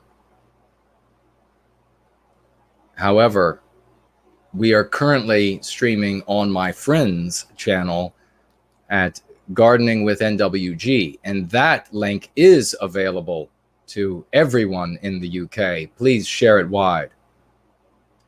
Laurel says Jared needs mug merc. He sure does. Kaiser Wayne is here. Great to see you, brother. I thought I saw Julie Storm here tonight as well, but I don't see her comment. Let's see.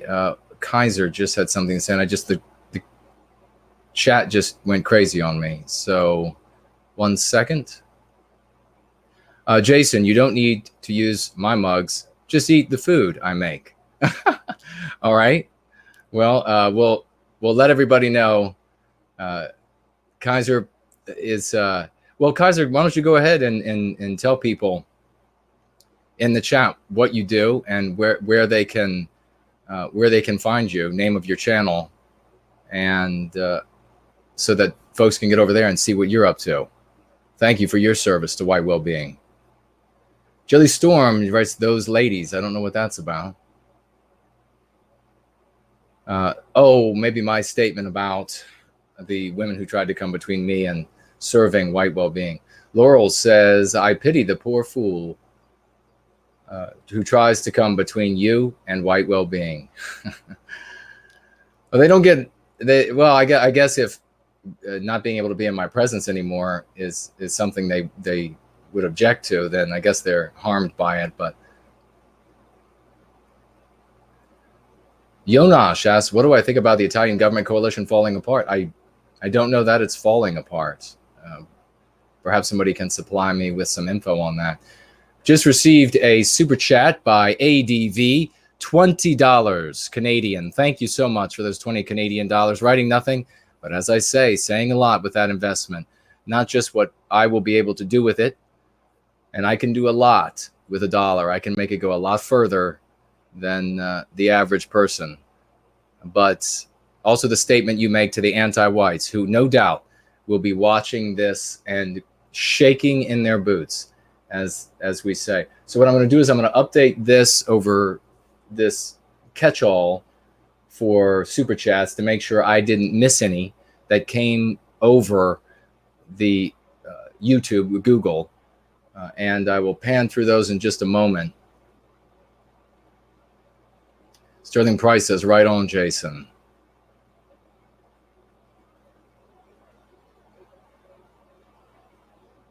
There's Coconut is here. Great to see you. We're having a great night tonight, folks. I feel like we're just getting started. Recocking the firearm and ready to let loose yet again, because we have something really exciting to share. Very exciting to share. You know, we talked earlier. We've talked about a bunch of things. We talked about the great letter that came in. We talked about the great work that people are doing. Named a lot of people and thanked them for that. We've talked about the absolutely the skullduggery, sickening, underhanded, unscrupulous attacks on Mark Collette's little baby. And ladies and gentlemen, frame it this way, because you know that if Mark loses his job, if Mark is attacked by a handful of anti-white malefactors out in the street, he's bludgeoned to within an inch of his life, you know that anything that's done to Mark and his partner is going to affect and harm his little girl. So this is an attack on that baby. Let's say it for what it is. It was like when they went after, when Jared George and I did the fundraiser for Red Ice last year. We pointed out, we were the only ones, by the way, who pointed out, and very proud in that. We're proud about the fact that we focus on the things that matter, not because we can be the only ones that focus on the things that matter. Lord knows we want more people focusing on these real things. I want more people using this lexicon. I have people, and God bless you. I appreciate, thank you so much for coming to me and saying, can I use, I know you use this phrase, or I know you, can I use it when yes, I want you all to use it. I want you all to use these words. If you have to, if you have an ego issue and you don't want the people that you're talking to know that it came from somewhere else, then just tell them that you made it up. I don't care. All I care about is our well-being. All I care about is preventing another white little girl from having to ask her mother if she's going to have to be white for the rest of her life. I feel that pain that the child feels, and that all of those others out there are feeling and are not articulating, or are articulating in the privacy of their homes, or articulating in public, but no filthy anti-white, non-white is tweeting about it and laughing her ass off about it for us to find out about it. That's what I want to have stop. So we want people focus on what did we focus on when they anti-whites were relentlessly attacking Red Ice last year, and we did the fundraiser for them and little Rorik. What did we focus on? We focused on their baby. You can go back and watch that show, and you'll see that no one else anywhere, everyone else is just talking about, well, just another censorship, just another effort to silence another voice. For God's sakes, our lives matter. Our babies matter. Their suffering matters. Their tears matter. How sick have we become with white noir, engendered by all of these mean pathogens, that we can't even think about the welfare of our own babies? How fragmented have we become that we don't care at all for the white baby across the street?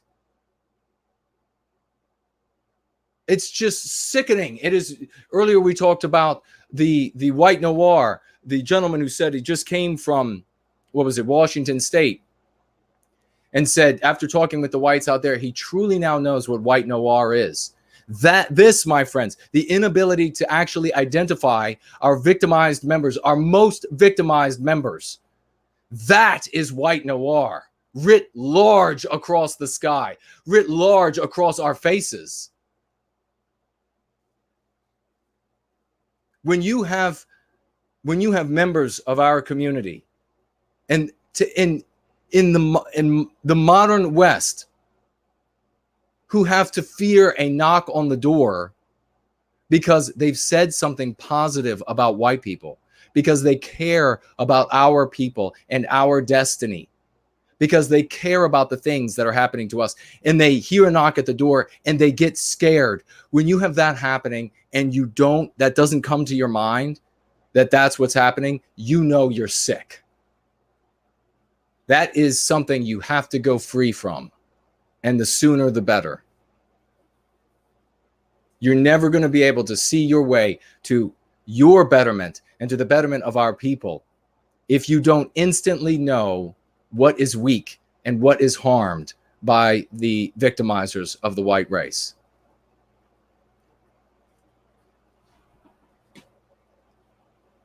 So let's check out what's going on here. And then we're going to get on to this, something to be very excited about. I can't wait to share with you all.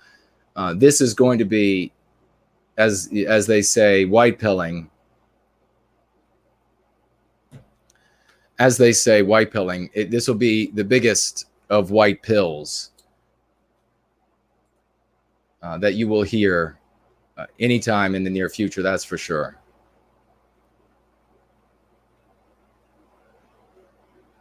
Jilly Storm said, you said Lana and Henrik's baby might not eat, might not get to a doctor during a high fever.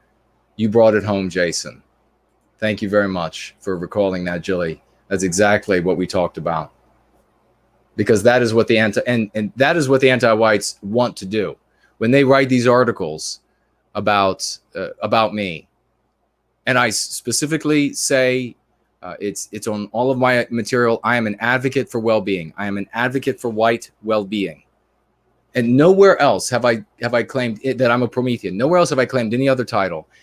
And yet they use titles calculatingly because they know that they will assassinate my character and destroy my life with them.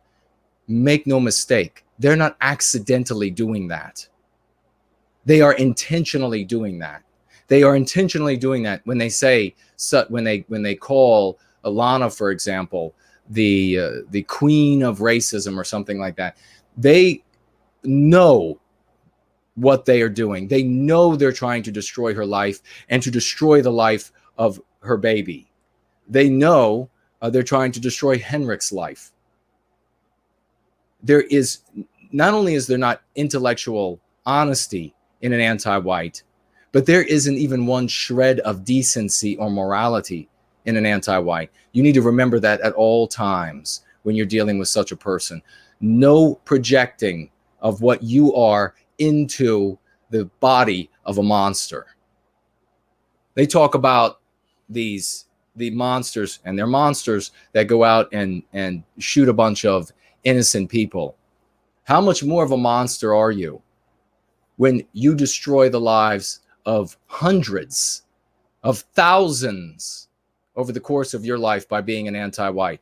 When you're responsible for the rapes because you've perpetuated the anti-white narrative, when you're responsible for the murders because you've perpetuated the anti-white narrative, how much worse is it then?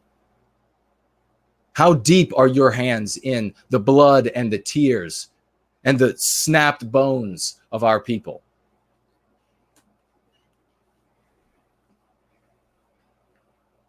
So let's get to these super chats and any questions you might have. And then we're going to get to this great news.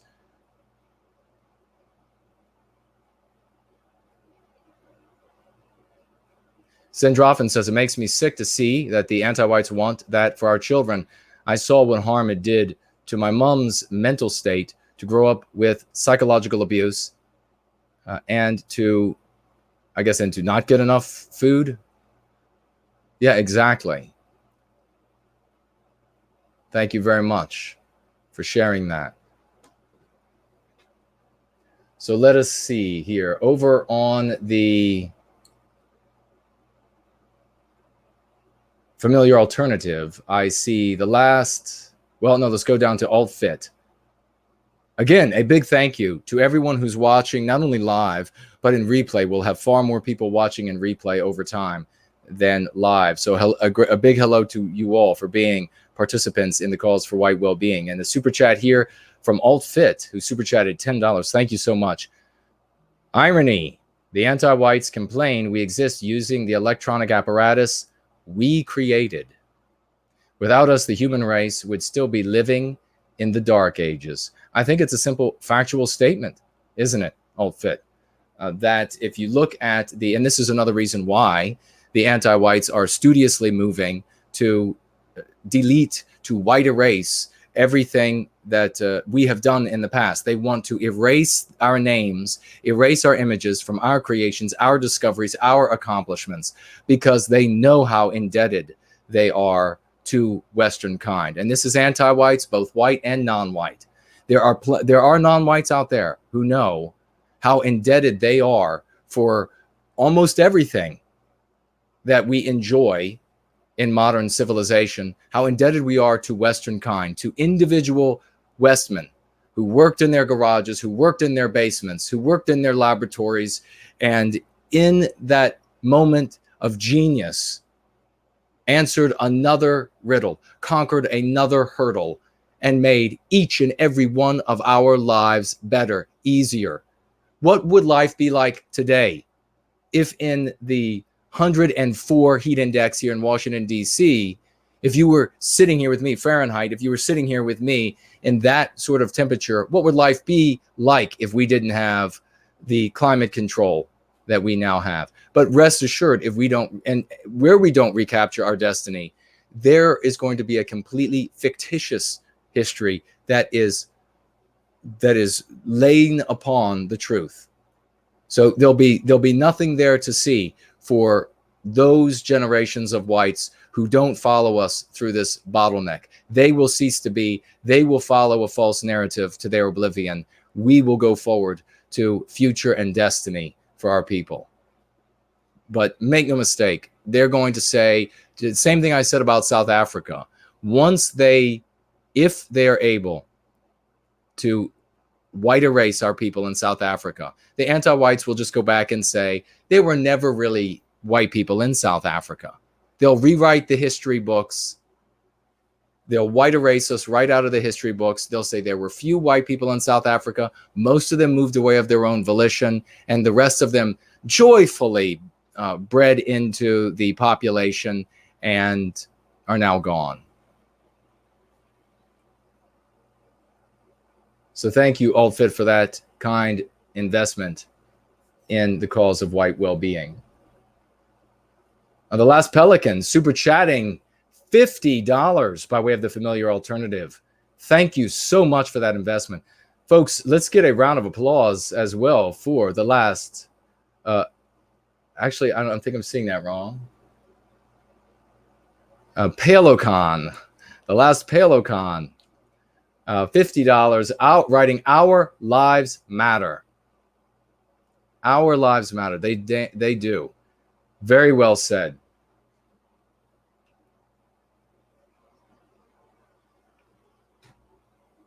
Anybody want to look up where eyeglasses came from? Anybody want to look up what group of people developed those? The real history, not the anti-white history that they're rewriting. Thank you so much for that. And let's again, I don't know. I think yes, we did. I did ask for a round of applause for Roy. Thank you again for your investment, Roy, as always. Edgar Allen, super chatting $5. Thank you very much by way of the familiar alternative. Suspend the destructive diction and heed a new framework and mission to end the divisive friction between the speakers of Frankfurt and Frisian and amend trifling offenses or beget a bleaker, dark condition. Should I read that with some more poetic flair? Thank you very much. $5 super chat. Thank you, Edgar Allan Pohl. And we also have P back again. $1 super chatting by way of the familiar alternative as well. Weird. My question was something along the lines of, I made the Jay Taylor point that people tend to racially segregate themselves naturally. And someone said that if that were true, U.S. segregation laws would never have been required. Help me respond, please. U.S. segregation laws to force people to segregate in the United States. The segregation laws were not to prevent people, P, from coming together and race desecrating, miscegenating themselves out of oblivion. That was not the purpose of those laws. You have to understand, we built civilization. We build Western civilization. No one else does. It has not been built anywhere else on planet Earth. It has only been built by white people. It will only ever be built or sustained by white people.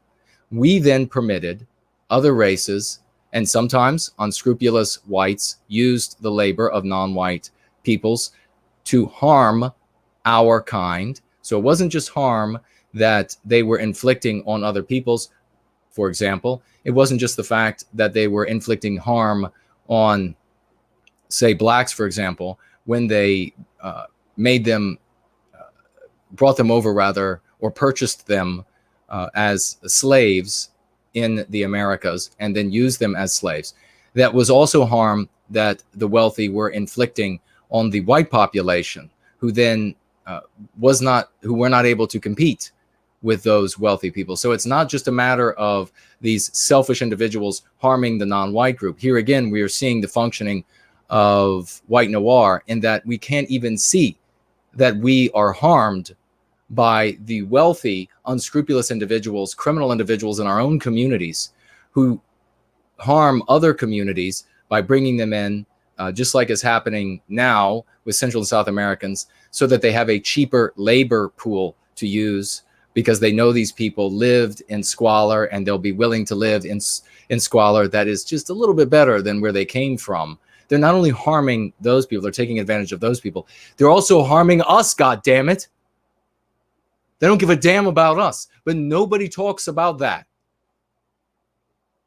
Nobody can even think that that's what's taking place. So we are just as angry with those unscrupulous business practices and individuals as anyone else from those other communities could be for any exploitation or what have you. They harmed us just as much, if not more, because once these individuals were here, they had with them their biospirits, which altered our environment. So you ask, P, why were there segregation laws? This is how it works. And I've talked about this before, so I'll just summarize it. Civilization is your house. Western civilization is your house. It's our house. You decide to bring a homeless person into your house. That's like bringing the Central and South Americans in right now into our house of Western civilization in the United States. However, you are doing a good deed for this homeless person. You're not going to turn over your house to the homeless person. You're going to say to the homeless person, these are the shelves you can use. This is the bedroom you can use. This is the part of the refrigerator you can use. And that is what segregation laws are. Does that make sense? Segregation laws restrict the use of your house. Apartheid restricts the use of your house to strangers that you have invited in. And then what we see in Western civilization by anti-whites is, no, that's not enough. No, they don't want the guest bedroom. They want your master bedroom. They want access to your checkbook so that they can decide what's going to take place at your house. They want access to your beautiful wife so that they can have their way with your wife. All of your charity is seen as not good enough. In fact, it is damned as conniving and manipulative and exploitative. So that is how you handle it. That is what segregation laws are, or were. That is what apartheid was. And now what do we see with all of the studies? What do you see with your own eyes when you go to cafeterias, when you go, look, folks, I'm in Washington, D.C. I go from restaurant to restaurant, and people, they pour out of the buildings, and they have, the different office buildings, and they go to restaurants, and what do you see? People self-segregating. That is what people like Jared Taylor are talking about. You see it, and if you want to deny it, then you're a liar. Then you're just denying your reality because it doesn't comport with your anti-white superstition. We see it at universities. We see it at all ages. Yes, you see individuals get together. Yes, you see, and that's freedom of association. That has been robbed from us. That has been taken from us by anti-whites. We should be able to sit just with and dine just with our own kind. We should be able to determine who will be in our presence. But we're not allowed. And instead, what do we have? We have forced integration. That is what you see the anti-whites doing. So you should talk to your anti-white interlocutor about the forced integration, the moving of massive groups of non-white individuals into the whitest areas that the anti-whites can find across the West. That is forced integration. If you can say to the anti-white, if integration worked, if multiracialism worked, why do you have to force people together? Why do you have to force them to live around each other? Why do you have to force them to get along? Why do you have to harmonize the diversity? Why do so many billions, trillions have to be spent? Time, talent, money, energy spent on making multiracialism work. Why does it have to be harmonized? If it were such a great strength, it would just work. There would be this great synergy of it. Instead, multiracialism is dis-synergistic. We are less than the sum of our parts. I write this in my writings. I talk about this. You should use it in your discussions with anti-whites. Integration, multiracialism, diversity is dis-synergistic. We are always less than the sum of our parts because we have to spend so much time making it work, making us get along, making us get by all of the differences, enabling us to do all of this. Endless classes, endless penalties, endless bureaucracies, endless departments, endless awards for those. I just talked to a guy the other day who left corporate America because he was forced, as part of climbing the ladder in corporate America, he was compelled to teach diversity classes, which essentially were anti-white classes. He had to go in there and teach lower ranking people how if you're not anti-white, you're a heretic and you're evil. If you're a white person, you're evil. To group after group of wide-eyed white people entering the workforce. And he was actually graded and pay determined, bonuses determined on how well he taught them to be anti-white. That takes place in corporate America across the West. So he finally said enough is enough and he left. There was no way to get beyond that in that environment. He had to fake day after day that he was anti-white to get the bonus, to pay for the pool that he's putting in the backyard, to pay the next car payment, to pay all of these things. You end up as a person, when more comes in, you rely on it. To pay for all these things, he had to look all of these white people in their eyes and say, you should feel guilty for being white. You should celebrate that you don't get the raise or the promotion, so that the non-white person who didn't work as hard as you did, who didn't invest as much time, energy, and effort, or who doesn't have as much latent talent as you do, you should celebrate that they get the position because you are from an evil people. And when it comes to the white race, we can practice group responsibility, group punishment. But when it comes to all of the other races, no, we flip that on its head. Because here they're anti-white, and all things that accrue to the harm of Western kind are good, no matter how mutually exclusive and contradictory they are. So when it comes to the non-white races, no, you can't even hold the brother of a rapist one jot guilty of what his brother did just an hour ago. But you can be held responsible for the real or imagined crime of some wealthy white person 1,000 years ago, or 500 years ago, or 300 years ago. That is the reasoning and thinking of an anti-white. And that you can see right there. Somebody super chatted earlier or made a comment earlier that I read that said so many people are against us. No, there's just the appearance of so many people who are against us. Like this gentleman, who for year after year, you would have gone into his class and you would have thought that he is as anti-white as hot as it is in hell, and you would have been wrong. The reality was he needed that next bonus to pay for the orthodontic treatments on his child, son or daughter. He needed the next bonus for whatever it was next. They're paying them to be anti-white in many cases, ladies and gentlemen. And when they hear our message and begin to go free, they'll be able to share this with their friends, their family, their colleagues at work. It'll spread like the truth about communism spread in Soviet Russia, where whisper after whisper about how much a joke communism was, even under the threat of execution for saying such things, eventually led to the context in which everybody just shrugged their shoulders, and that was the end of the Soviet Union. That is how it will work across the West.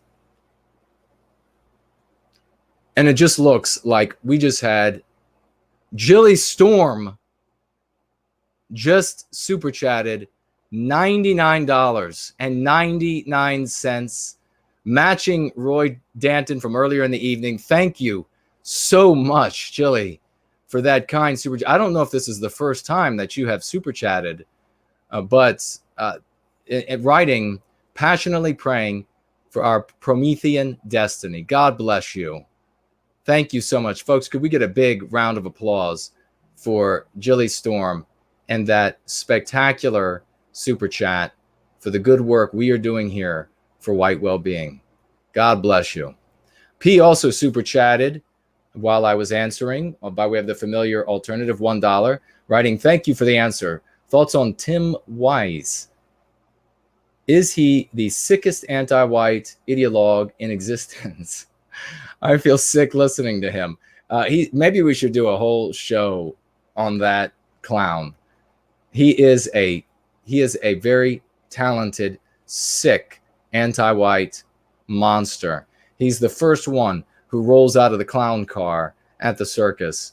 And maybe we'll do a whole show on how viciously anti-white he is, and all of the things he wants.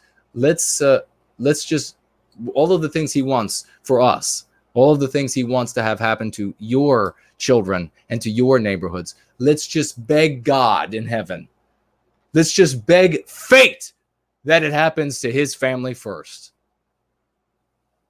Everything that he calls to have happen to all of us, every scenario that he sets up where it's your wife or your daughter that stands on that street corner with some monster leering at her, who would never have been here, who would never have been so fired up by the oratorical skills of this Tim Wise character, that she stands there in fear of what she knows is about to happen. Let it be his loved ones first. Let the demons that he calls up out of that Ouija board, let those demons visit him and his household first.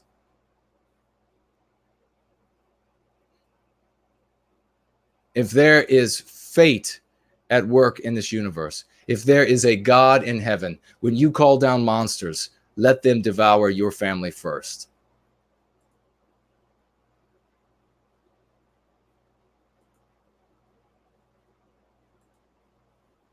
All right, let me get some more coffee, because you all know how I run on coffee. Water and coffee.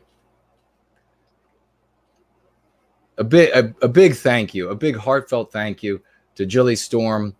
She was the creator of the phrase ethno state of mind, which beautifully replaced this idea of an ethno state tomorrow, which a lot of people ended up going out, and we're talking about this reputational investment last week. A lot of people ended up going out and telling their friends and family about how we need to have this ethno state next year or whatever it is. And bright people can talk about ethno state and talk about it as a teleos. And it's just our teleos. And I can, bright people can talk about that, but then others listen to it and then they go repeat it to friends and family. Friends and family think you're crazy after saying that. They demonize you easily for saying that.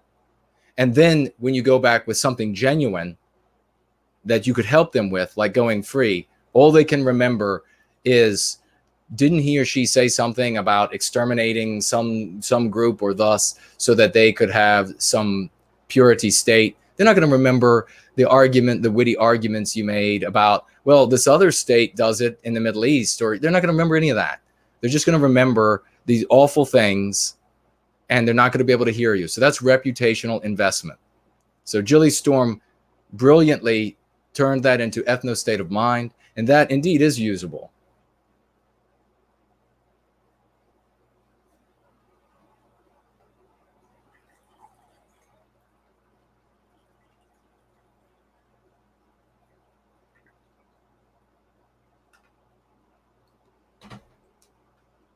All right, let me scroll back through. I want to make sure we didn't miss anyone. Interesting.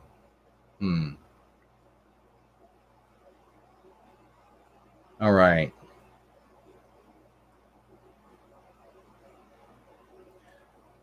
We did JT early on.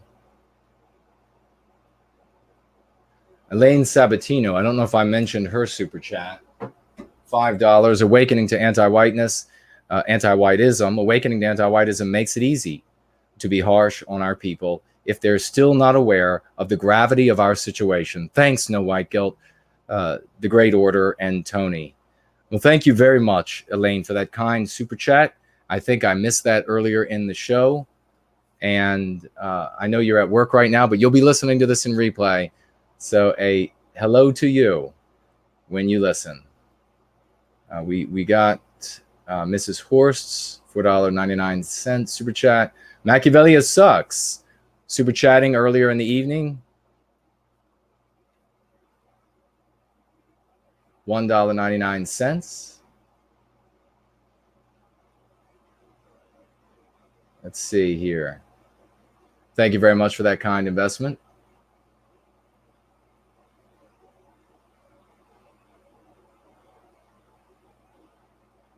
Roy Danton super chatted $1.99. Thank you. I'm not sure if I missed that or not. Mad Cow Mark, just checking, super chatting $2 Australian. Thank you very much for that kind investment all the way over from Oz. Sandrofin just wrote, it's 2:15 a.m. here and I'm going to bed.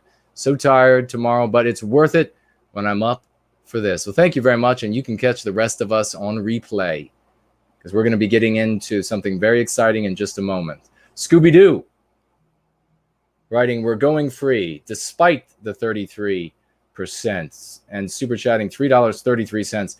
Thank you very much for that kind super chat, Scooby-Doo. Sorry I missed that earlier in the evening. But we're making sure we get them all before the end of the night. Is that Sneezana? Hi, Jason. Here are some shekels to show support. Thanks for all that you do. Super chatting $5 Canadian. Thank you very much for that investment from the cold north. I can't even imagine what the winters are like up there. They get bad enough down here in Washington, D.C. But thank you very much for the shekels, as you say. We got Mrs. Horse. It was actually $9.99. Thank you. Irish Rose super chatted earlier in the evening. I missed it. Didn't write anything, but said loud and clear, 14 pounds and 88 pence. I understand from the great Poseidon that is a very lucky number, and I should think about playing it in a lotto. Thank you very much, Irish Rose, for your investment in White Wellbeing.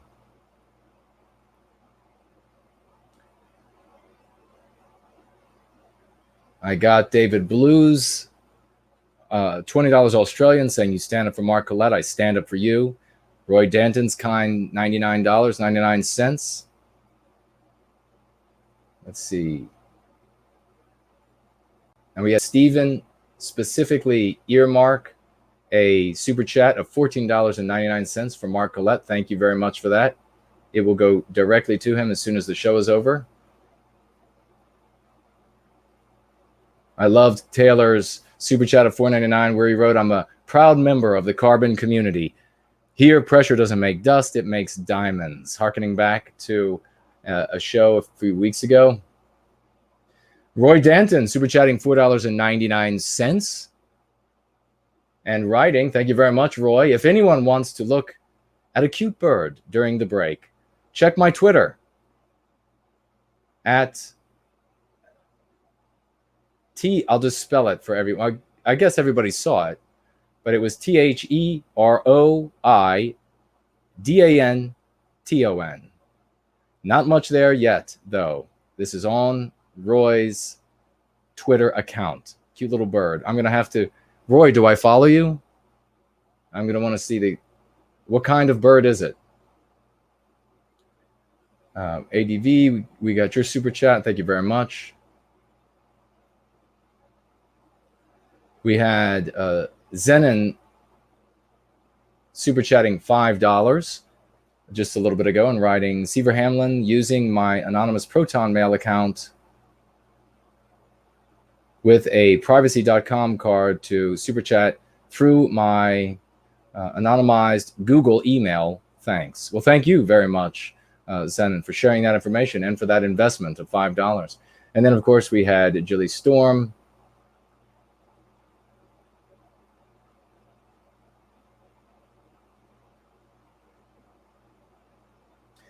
Zenon super chatting $5 moments ago, I believe, and writing, if integration worked, there would be examples of some other people aside from us choosing to integrate voluntarily in large numbers and succeeding. Precisely, very well written.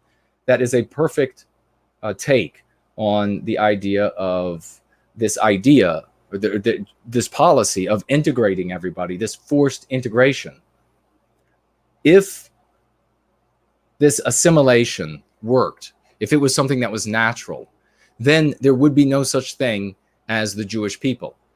They have been with us for thousands of years, and yet they have not assimilated. That is the only argument you need against assimilation. It doesn't happen. The different peoples have different biospirits. Those biospirits perpetuate themselves. They don't just decide to cease to be. It requires a great energy, the kind of energy that the anti-whites are putting in to victimize us, to inflict this sort of horror upon a people, this white erasure that we are seeing. It doesn't happen naturally. So thank you very much for that investment and those insightful words. We have Eddie super chatting $10 for Mark.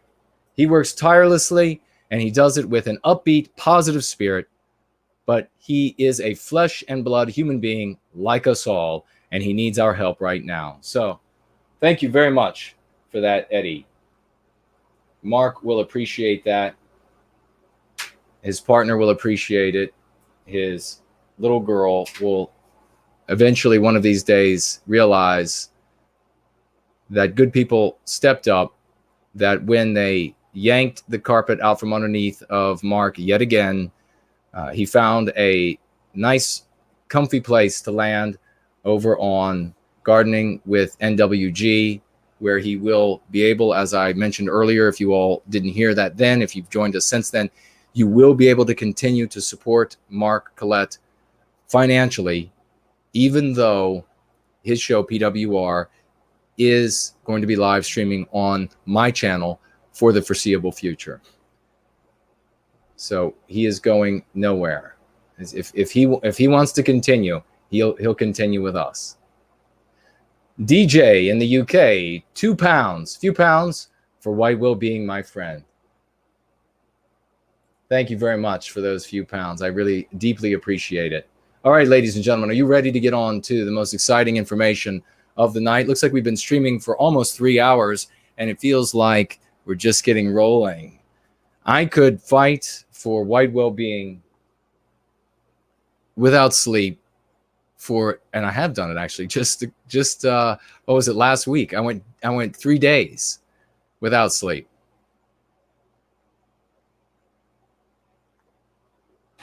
And I know that there are other people out there smarter than me, better looking than me, more endurance than me, that go harder fighting for the cause, that do more. And I salute every single one of them, and for those of the past, for those of the present who are doing such work, and for those who will come after us and continue building on what we have built here in the cause for white well-being.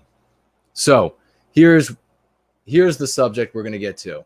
Let me refresh over here on these other two platforms. I don't want to miss anybody's potential comment or question when they super chat. Okay, I'm going to be asking you all some questions as we move through this, because I want this to be a thinking process. It's not just a lecture. I want you all to be involved, because we are working together. You have answers that I don't have.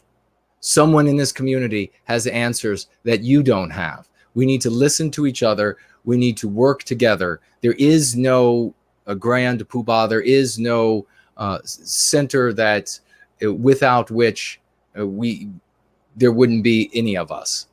We are all working together as a team. We are going to cross that finish line as a team. So anti-whiteism has a fatal flaw. I discovered it many years ago.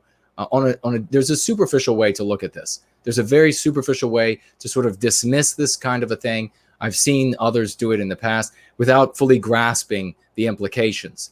The implications of this fatal flaw for anti-whiteism are understood by the anti-white elites. And I want this to put a big smile in your heart, because it puts a big smile in my heart to know that the anti-white elites, with all their wealth, with all of their connections, with all of their human resource and capital that they have at their disposal, are sweating bullets over this reality. I want that to put a smile on your face, because there are so many things that day after day people have an easy, it's human nature to focus on the things that are ugly, the things that are wrong, the things that are broken. The squeaky wheel, as they say in many Western countries, is the wheel that gets the attention. It's the wheel that gets the oil. That is human nature. So we have to take a moment to realize that we have a lot of positive things that are going on for us as well. You can't just ask what's wrong with me. You have to also ask what's right with me. Does that make sense? What is going wrong, but what is going right? So the question I have here for you is, why or how are the disparate groups that compose the anti-white confederation, these disparate groups that compose that confederation, why or how are they able to unite? The answer to this question is important. Sir Edmund Charles says yes. Thank you so much for chiming in. Chime in, folks. If this is making sense to you, let us know. Minotaur of Rebellion is here. This is the gentleman that just made out of my oration, out of the young girl, made this fantastic video. And Minotaur of Rebellion, I sent you a private message on YouTube. Please, if you could check and respond to me there, I would be honored if you would allow us to. I've already said it in the what my objective was, so I might as well. I'm not really putting you on the spot here. You could take all the time to think about it you want, but I would very much like to play your video as a premiere on my channel for the entirety of the community, so that we can get this information, this great work that you have done for white well-being, out to as many people as possible. So if you could respond to my private message with whatever you're thinking about, I will honor it. So thank you very much for showing up and being a part of the work we're doing here, and for that magnificent contribution of that video. It is going to be one of those videos that is played again and again in household after household. People are going to be sharing it. So a big salute to you and a big debt of gratitude. Brent Danger says about the question I just asked, which is, why or how are the disparate groups that compose the anti-white confederation? We know there are a bunch of different groups that compose that confederation. Why or how are they able to unite? Brent Danger says they have tribal cohesiveness. undoubtedly plays a role. Sneezana says they use Eastern Europeans against Western Europeans too. Indeed, the anti-whites take every division, every natural cleft, every meaningless cleft between our people, and they magnify it into something that's worthy of killing over. And we are never going to allow them to do that again. At least those of us who are going to pass through the bottleneck and become a new people. We are never going to allow them to do that again. That is part of their strategy. If you had the means, the wealth and power to victimize some other group, and you were an evil person like these anti-whites, and you wanted to do that, one of the easiest ways, you can imagine a fictional land where you had people who live in the mountains and people who lived on the plains. It would be terribly easy to get them at each other's throats. That is exactly what the anti-whites do. That is a prime example. Thank you for sharing that.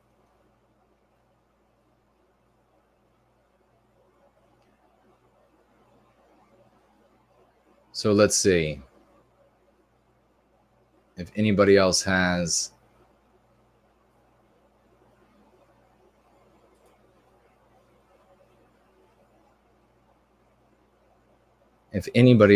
any responses to that question.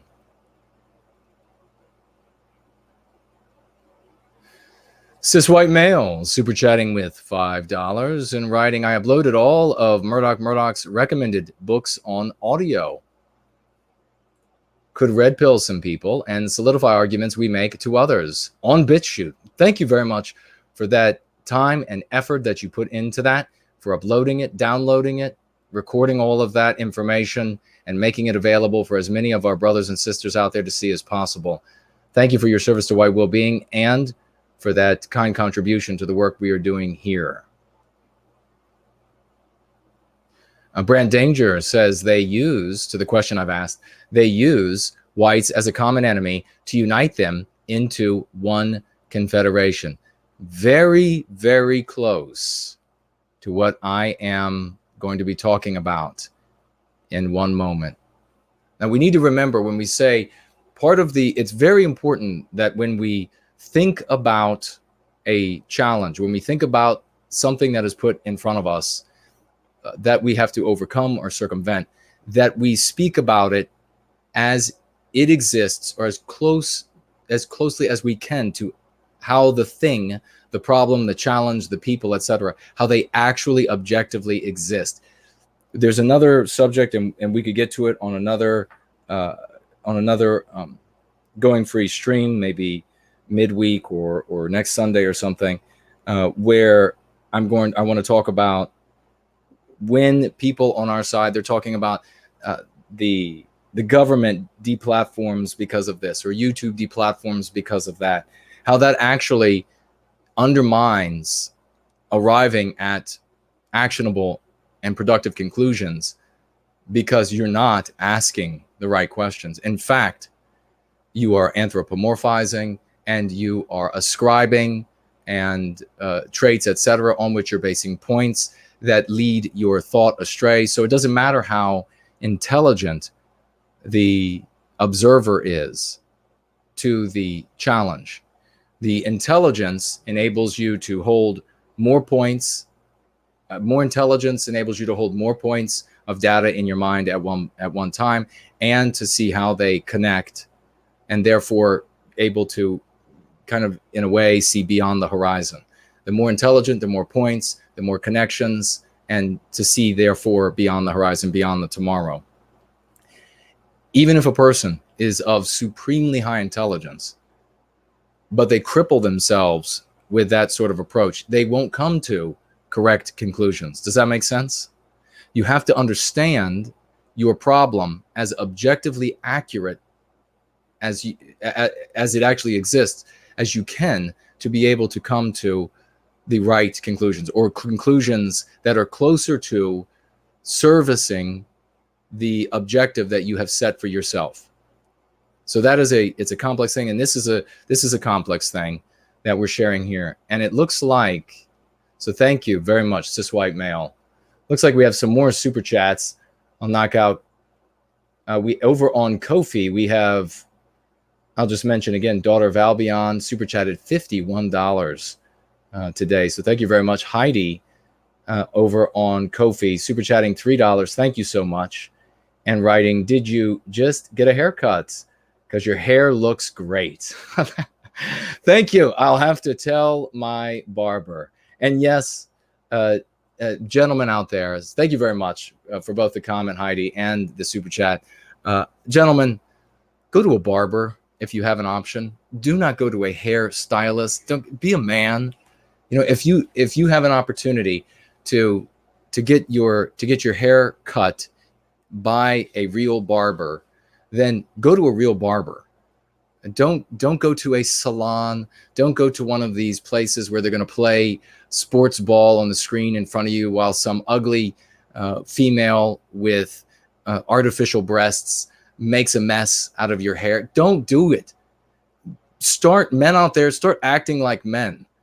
You know, if you have to, if you've become so much of a sissy that everything needs to be soft and pretty for you, then just go balls to the wall.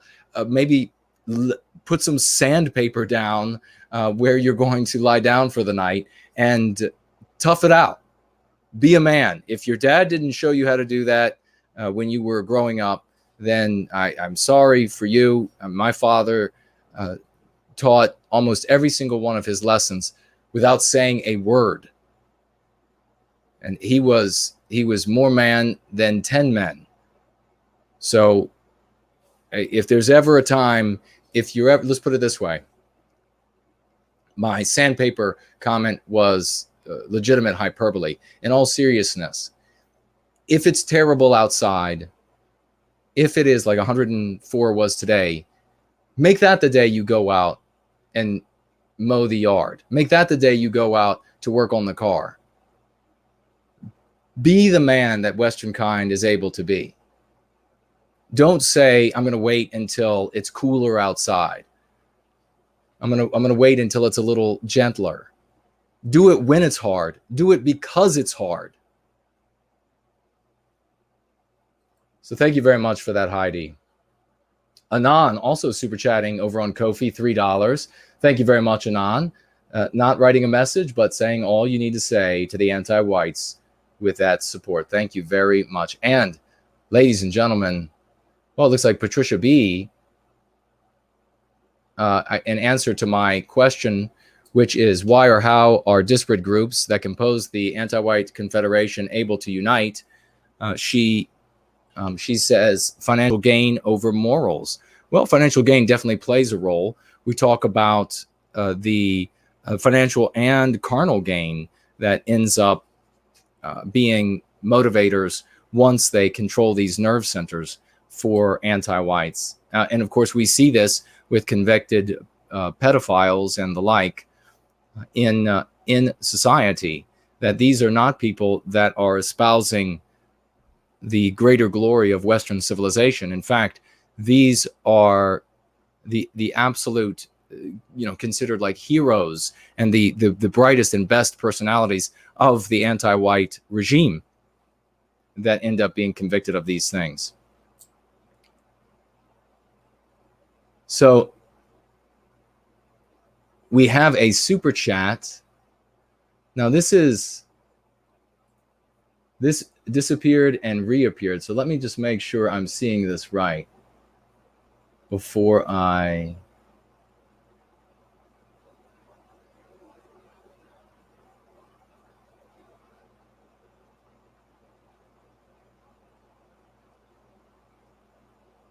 Okay, great. Looks like we have not missed anybody. Perfect. We do have some more super chats on the familiar alternative, and we will get to them in one moment. Seeing Red says intersectionality as an answer for how they are able to unite. Heidi writing, and yes, I've just been getting over a wrist injury, but now I can get outside. I can get outside, and it's tough work by hand digging out the weeds, but it's what I can do, and it feels good. Amen to that. Actually, we'll be doing in the future some videos out in the garden. Spartan Warrior Queen says, we are all laughing in the gardening channel. What is so funny? What's going on over there? About my haircut? Or about the be a man comments? Heidi says, yes, you got my super chat. That's awesome. I got my husband some special shampoo for his beard. And what a difference. Because I want him to take, I guess, care of it. Thank you. Well, thank you so much. I need to know what you all are laughing about. Yes, indeed. If you are over on the gardening channel, I cannot see that live chat. If you speak to me there, I won't see it. If you want me to see what you're saying, you'll have to do it over here on No White Guilt. Perhaps in the future, I will be able to see that live chat at the same time.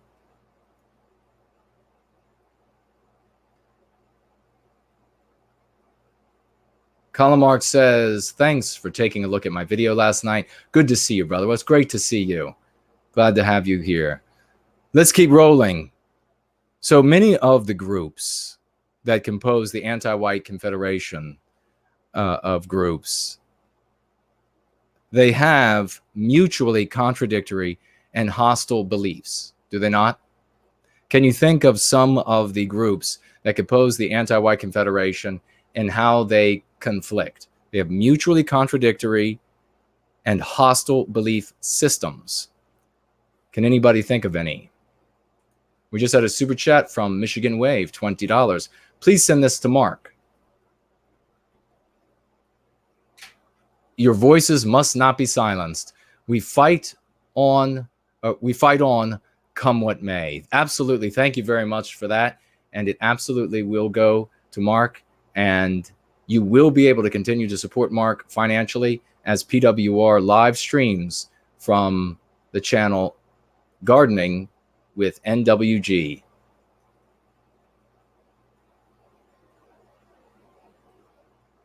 Rick says, I want to see a Mrs. Jason helping you by next month with a 68 GTO, the GOAT. Well, that would be, I think it'll probably be easier to get the car.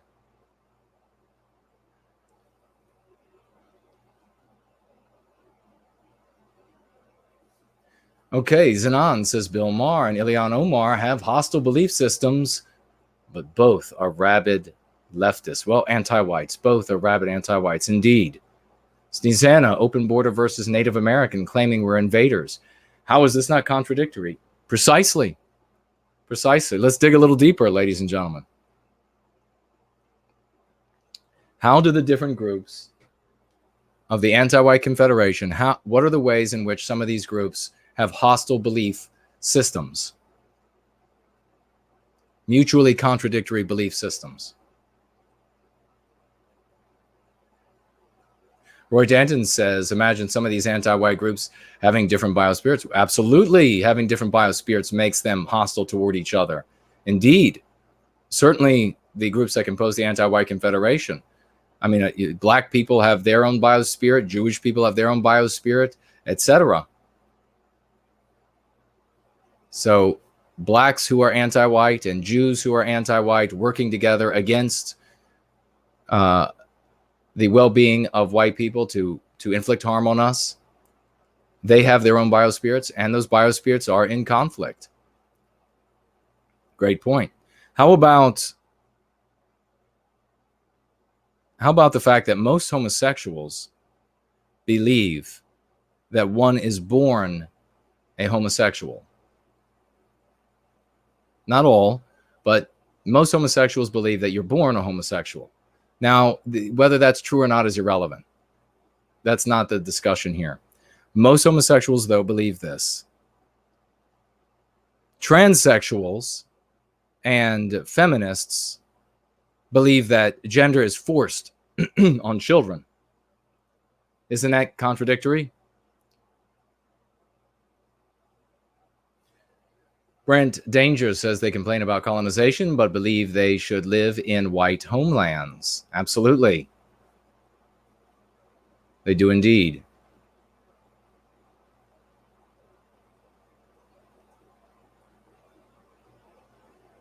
Seeing Red says he cuts his own hair. Damn straight. I used to buzz cut.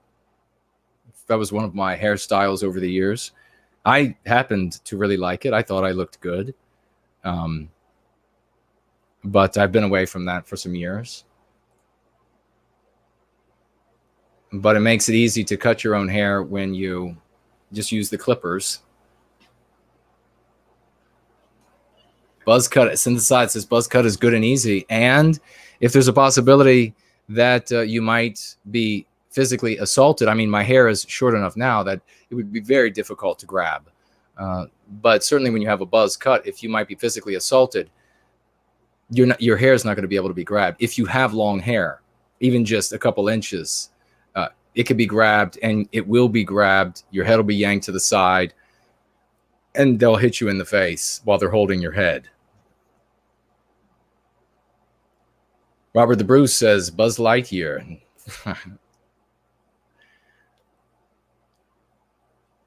Okay, so we have a lot of contradictory things that we see. And for example, you have the many homosexuals that are anti-white, because there are homosexuals that are serving white well-being. We're talking about homosexuals that are anti-white. Many homosexuals in general believe that they were born that way. I know there are homosexuals that believe that things happened in their life. Many homosexuals have come forward and said this, that happened. And then we're not having that discussion. They have differing opinions. There are homosexuals with different opinions. However, there are homosexuals within the anti-white confederation that believe that you were born a homosexual.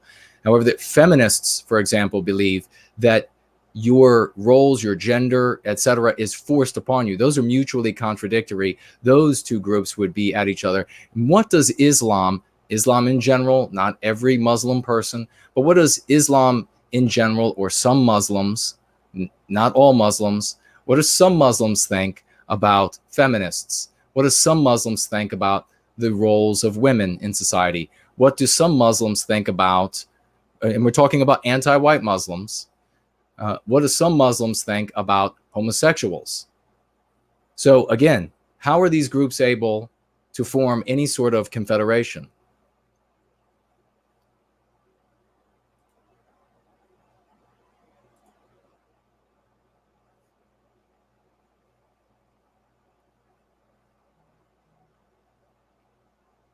There's the saying, and some of you might be thinking this, watching this now or in replay. There's the saying that the enemy of my enemy is my friend. Have you all heard that? I'm sure you have. But I asked that question more in the sense of, for all I know, it is something that is only a saying that is only spoken in UK, US, Canada. It might not be normal, or might not be common in Australia or New Zealand or whatever. How many have heard the enemy of my enemy is my friend? If you believe that the way that the anti-white unholy alliance, that Red Pill Bulgaria very well said, perfectly timed too, just like the perfect amount of spices for a dish. Beautiful, well done. This unholy alliance, if you believe that they are able to unite under the enemy of my enemy is my friend scenario, then you would be wrong. Many people in the past have said, well, it's one of those cases. It's an enemy of my enemy. The anti-whites don't have an enemy. They don't have a group that is able to inflict commensurate harm on them. That is what an enemy is able to do.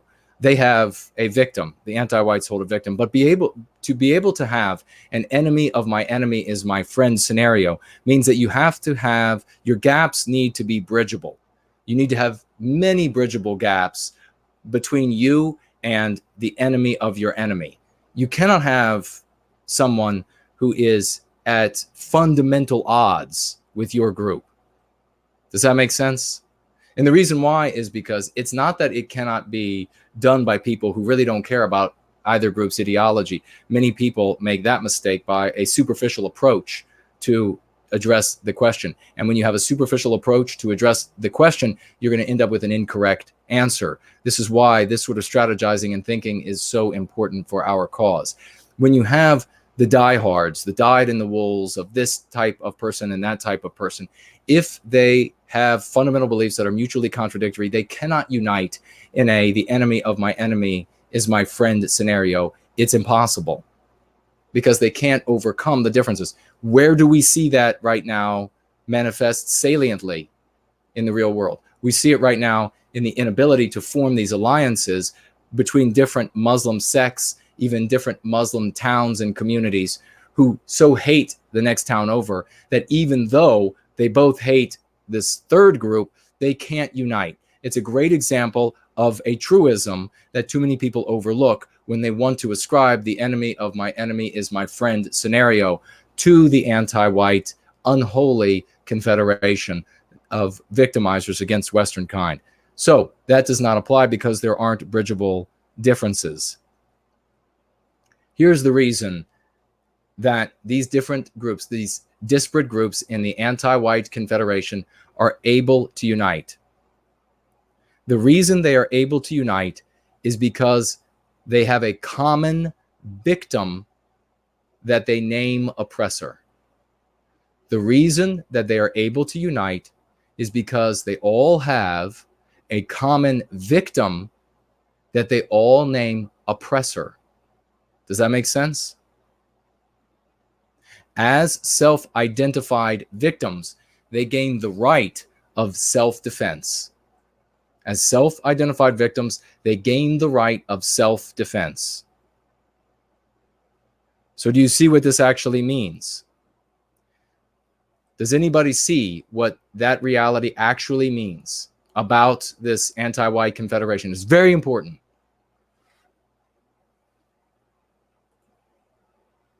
Sundance just super chatted $20. You're my hero, Jason. Keep up the great work with Mark and the others. I absolutely will. We will. Jared George, all of us. Tony will. There is no stopping. We are going to recapture our destiny. We will be, you, Sundance, and everyone else who is here, we will be the ones, Poseidon, all of them, will be the ones we remember. Underhill, who just said, very salient, we will be the ones who will be remembered as significant as Galileo, as all of our, we could run down the list of all of the greatest names. So thank you very much for that kind super chat. You all are my heroes. Everyone who serves White Wellbeing is a hero. Roy Danton says, so once they don't see themselves as victims anymore, but as leaders of their own destiny, their alliance falls apart. I think Roy is a sagacious gentleman. Not only is he munificent, but he is sagacious. Minotaur of Rebellion, you have my permission to run the video. Thank you, good sir. Thank you. Please, everybody, round of applause for Minotaur of Rebellion giving permission to run his glorious video that he made of my oration as a premiere on my channel. We will hype it up. We will make it a big thing. Hopefully, Minotaur of Rebellion, you will be able to be there. I will be in contact with you. And so big round of applause for you and the work you have done. Thank you very much, good sir. All right. What this means.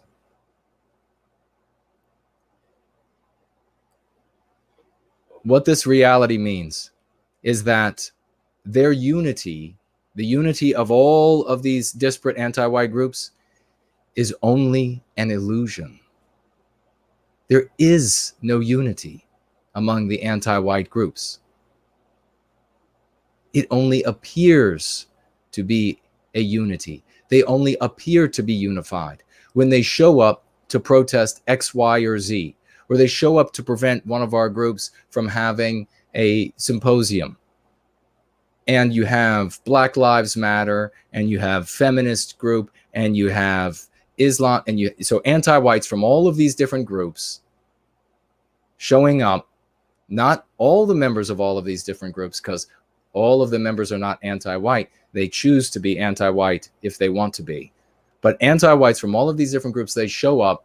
They only appear united at that moment. And it is purely an illusion, ladies and gentlemen.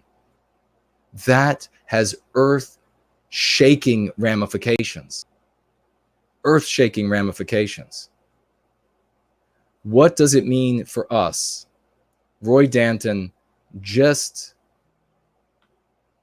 presaged what it means. What does it mean for the anti-white elites?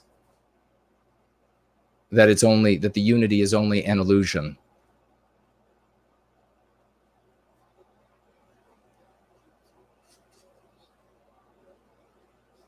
This is what it means. I put a name to it for the purpose of the discussion. We can keep it, we can propagate it, or we can dump it and just use it for the purpose of this conversation. Doesn't matter to me one way or the other. But the anti-white elites at the highest levels are talking about this.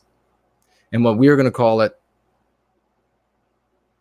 in this conversation is conquest conflagration. The anti-white elites, ladies and gentlemen, right now are wringing their hands over the moment that the percentage of anti-whites of all of these different groups begin to perceive that whatever percentage, they don't know what it will be, and they don't know a way to gauge or measure it. This is another thing that is causing them to go insane with grief, is that at some percentage, some measure of the anti-whites of all of these different groups that compose this anti-white unholy alliance or confederation, at some point, a certain percentage of them are going to perceive that they have achieved victory over Western kind, that there is no more resistance from Western kind, nothing significant at least. A small skirmish here, a small battle there, but otherwise the war is over. They now rule. And the moment that they come to that conclusion, their gaze goes from the hated white man and white woman and white child, and they turn it on each other. Then all of those unbridgeable gaps become points of extreme hostility, points of warfare, points of battle, of debate, of argument, of fists, of gunfights. No different than what you see now with the non-white groups battling out in gang warfare in the streets and in the prisons.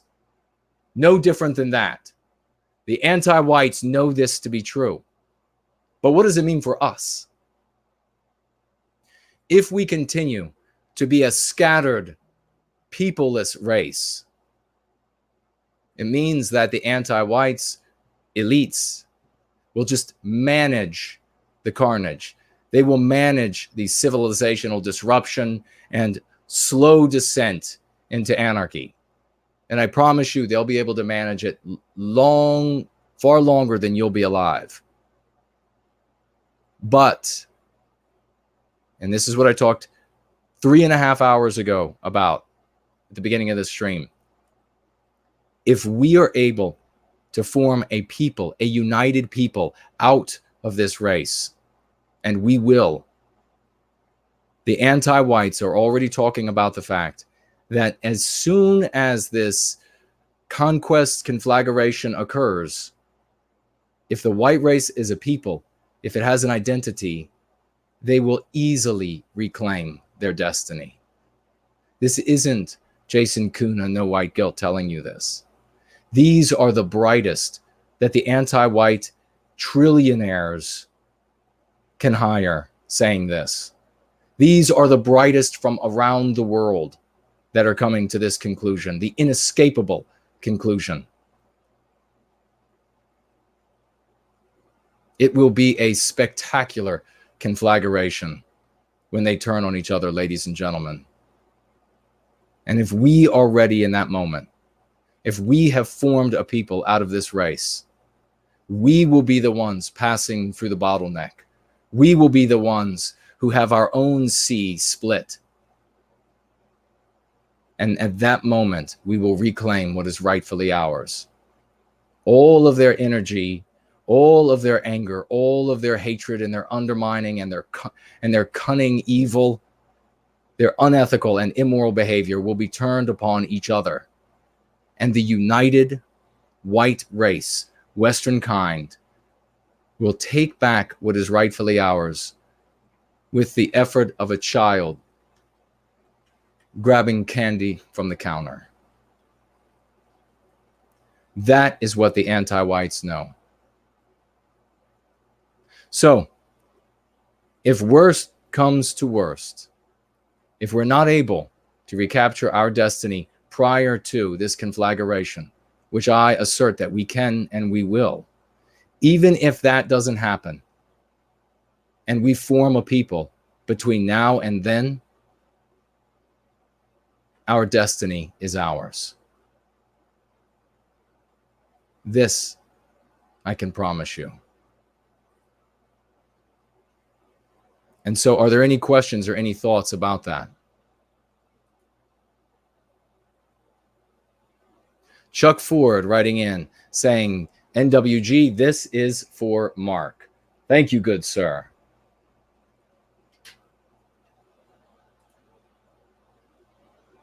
Ipyan, $14.88. Thank you so much for that kind investment in the cause of white well-being.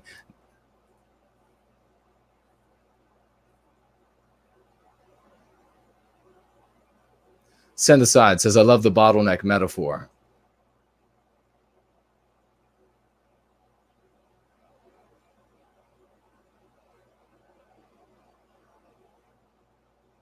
Precisely, Rachel. This is what the Rachel says, we will unite as the enemy, as our victimizer falls apart. That is exactly what's going to happen.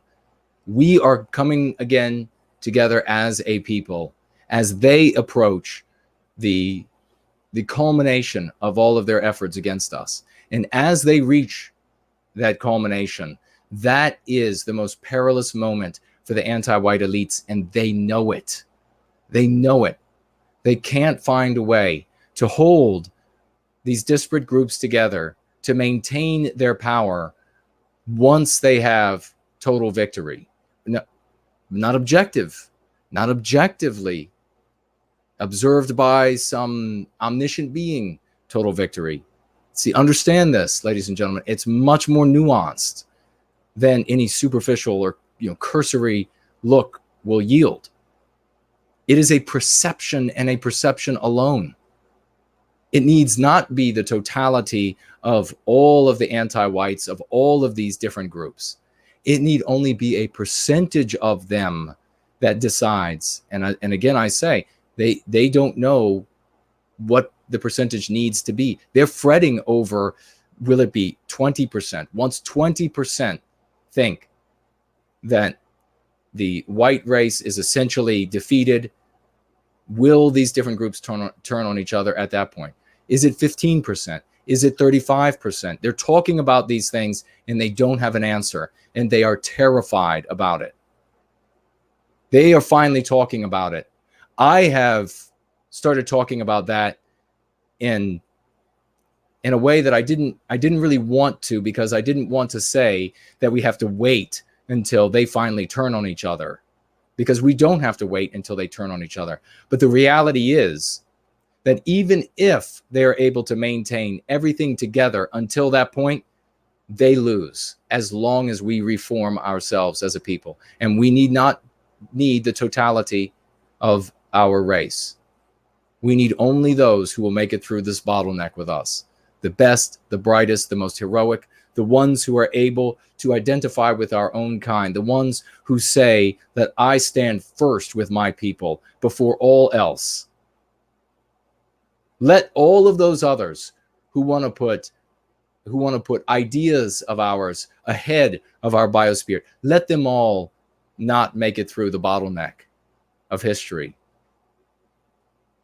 Let them all disappear into their personal oblivions. We are going to come out of this, a white race, a Western kind, much stronger, much brighter than the one that came in.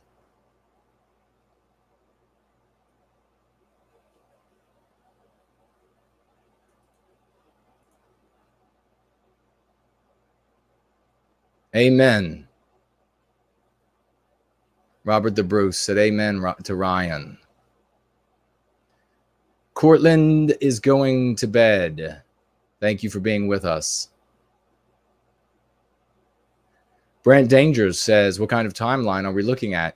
Is it possible to predict this? Yes and no.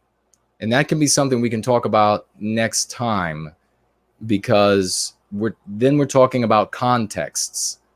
And there is certain things that are possible and impossible in certain contexts. And this is another area of strategy that even the brightest trip themselves up on.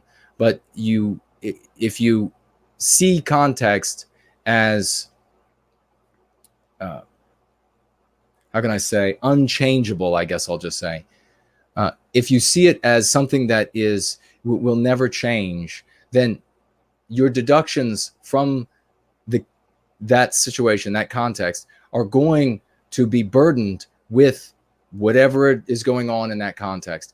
That's a big discussion, and we can have that discussion on another Going Free episode, but we can absolutely talk about that and the possibility of being able to predict this. Surely we are already seeing the signs. Already the tremors are reaching us of these different groups beginning to turn leering eyes on one another, angry eyes on one another. We see it in a microcosm in all of these cities and towns where they have physically pushed whites or most whites out, and they begin to physically turn on each other. Those are microcosmic examples of what we are going to see on a macrocosmic level in the future. But we are already seeing it on the larger stage, and we will continue seeing this. The more evidence, the more signs of it, the better it is. And anything new that comes into this context for us, that serves to facilitate that process, the better it is for us and our well-being. But we need to pull together as a people while all of that's happening, because if we don't, it won't matter how bad they go at it with each other. The white race will just be spectators to the burning of Western civilization, to the sack of Rome and the extermination of our people. But if we become a people, we will be the ones who will march into that chaos. We will be the ones who will march into that void. And my friends, the ring of power, whatever metaphor you want to use for it, the governmental power will be there for us to take back our destiny. Governments that we created to serve our people, to serve our well-being, will be put back in our hands. And there will be nothing the anti-whites will be able to do about it. By the time they turn around from their own squalling with each other, it will be too late, because there won't be the white race that they found and exploited. There won't be this pathetic white race that was willing to bend over backwards for every claim of wrong, for every tear on brown or yellow or black skin. They won't find that white race there. They'll find a unified white race. They'll find a strong white race. They'll find a white race that isn't going to sacrifice itself, not one iota more, for any other group. So they will get nothing but fair treatment at that point. And that is definitely not an environment they want to be in, because fair treatment has never been what they were looking for. So let's see about the rest of these. I want you all to be excited about this. This is a powerful reality, because so many preach about the end of all things for us. And it absolutely is not the case. If you can see what I can see, if I have not shared it well enough, I'll just say again that the anti-white elites are terrified about this moment in history, and they are scrambling to hold back tomorrow.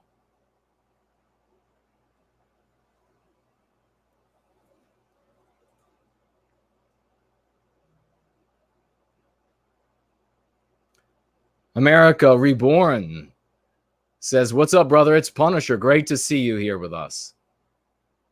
Thank you for showing up. We're going to get the rest of these super chats, any other questions or comments you all have, and then we're going to sign out for tonight. Another great community building, family building, going free conversation tonight. I could not be more elated with the constructive steps we have taken.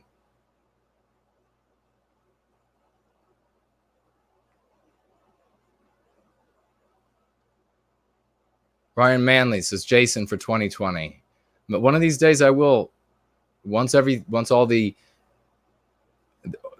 I guess the foundation building is in place, I will run an informational campaign, and they will talk about it around the world. Watching and listening says their attacks on us just make our cause more just. Amen to that. You are absolutely correct.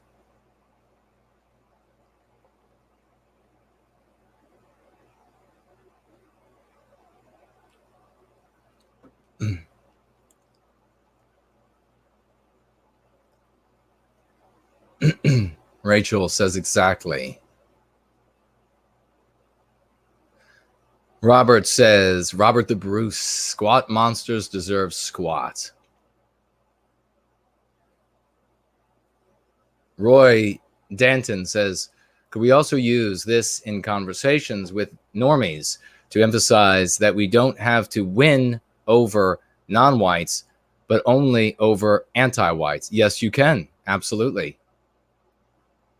You absolutely can use this. And you can also say, look, ladies, I must not be really communicating this well. The anti-whites go out of their way to convince you that there is an outcome of our loss that is fated. It is written in the stars. The exact opposite is true. Our victory is fated. It is written in the stars. Know this. Work every day of your life for white well-being, knowing that our destiny has already been guaranteed to us. Our recapturing of all that is ours is already in the cards.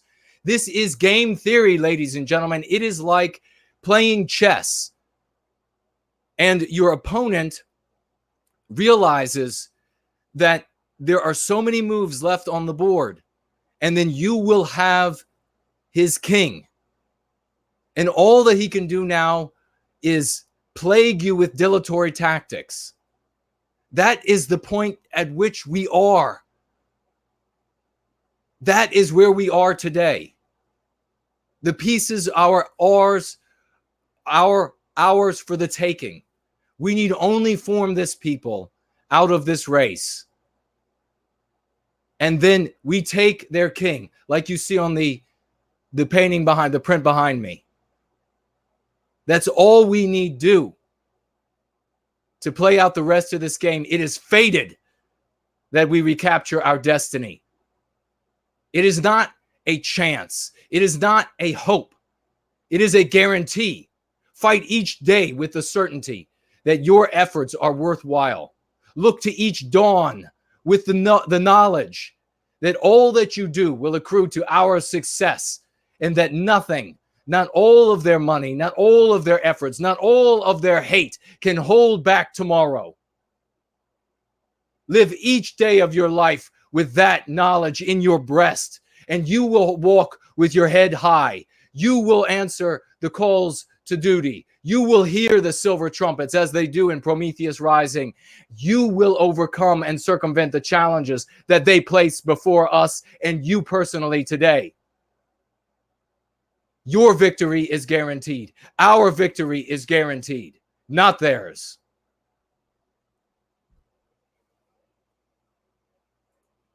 Roy Danton, coming again as a hero, an absolute hero and participant of the community for white well-being. $49.99. This was one of the most powerful and inspiring messages that I've heard in my entire life, Roy writes.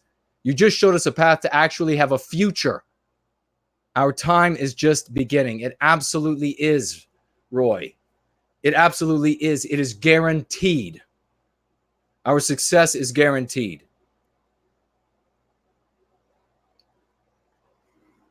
Ladies and gentlemen, teach your white brothers and sisters that we are a people. Teach your babies, your little boys and your little girls, that we are a people, that we have a history, that we have a glorious past, that we can take pride in every manifestation, every hue of Western civilization. Whether your family lineage takes you to X, Y, or Z, you can celebrate all of the rest of Western civilization as well. Teach them that we have a people from the past, that we are a people today, and that we will be a people tomorrow. Do that and do no more. And the day will come when the infernal coalition of anti-white bastards collapses, and our destiny will be ours for the taking.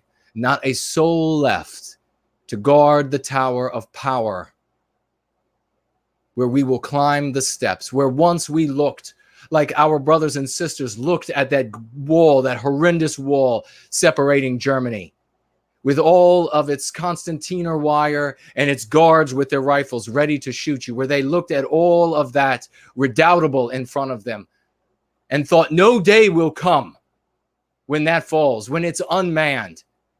And yet the day came. That is what it will be for you and I. We need only teach and preserve and give life to, nourish and feed our families and our community, build art, build connections, build community. And the day will come when the tower guards are gone, when they have taken to slitting each other's throats, and we will recapture what is ours.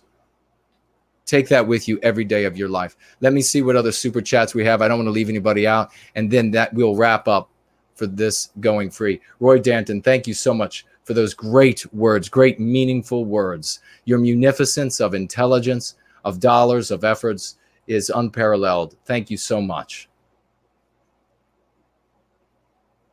Over on the Familiar Alternative, we have Alt Fit super chatting $20. A friend on Gab alerted me to the possibility that the Christchurch shooting was we can't say those words on YouTube because they'll take the channel down.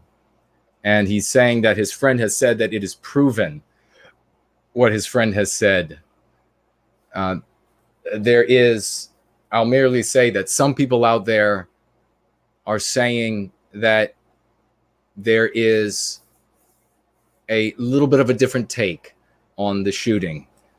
Alt Fits, $20. Thank you so very much for that investment in the cause of white well-being. And he writes, a magazine is already in the building before. Oh, okay. So this is more evidence that he is giving. Alt Fit, do you have a YouTube? Do you have, I can't recall, a Twitter where people can find this information that I'm not able to say on YouTube? They can have evidence, they can have alternative theories, they can have supporting evidence, and all that matters is what the anti-whites say is reality. If you contradict that, we all know, and we don't contradict that here because we would never disagree with what the anti-whites believe. So no need to delete the channel, Anti-Whites, but there are competing perceptions, and they are bolstered by evidence or the lack of evidence held by different people out in the world.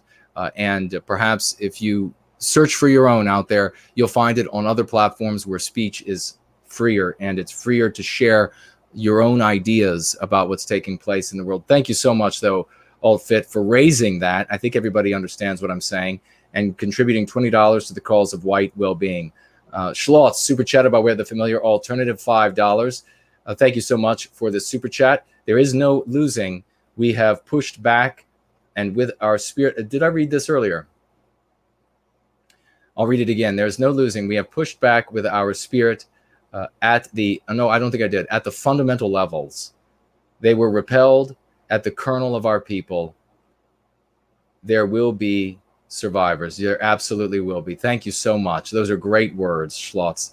$5, Schlotz, for that. Thank you so much for that kind investment in the cause. There will be survivors. We will go forward as a stronger, better, brighter, more beautiful, and heroic people.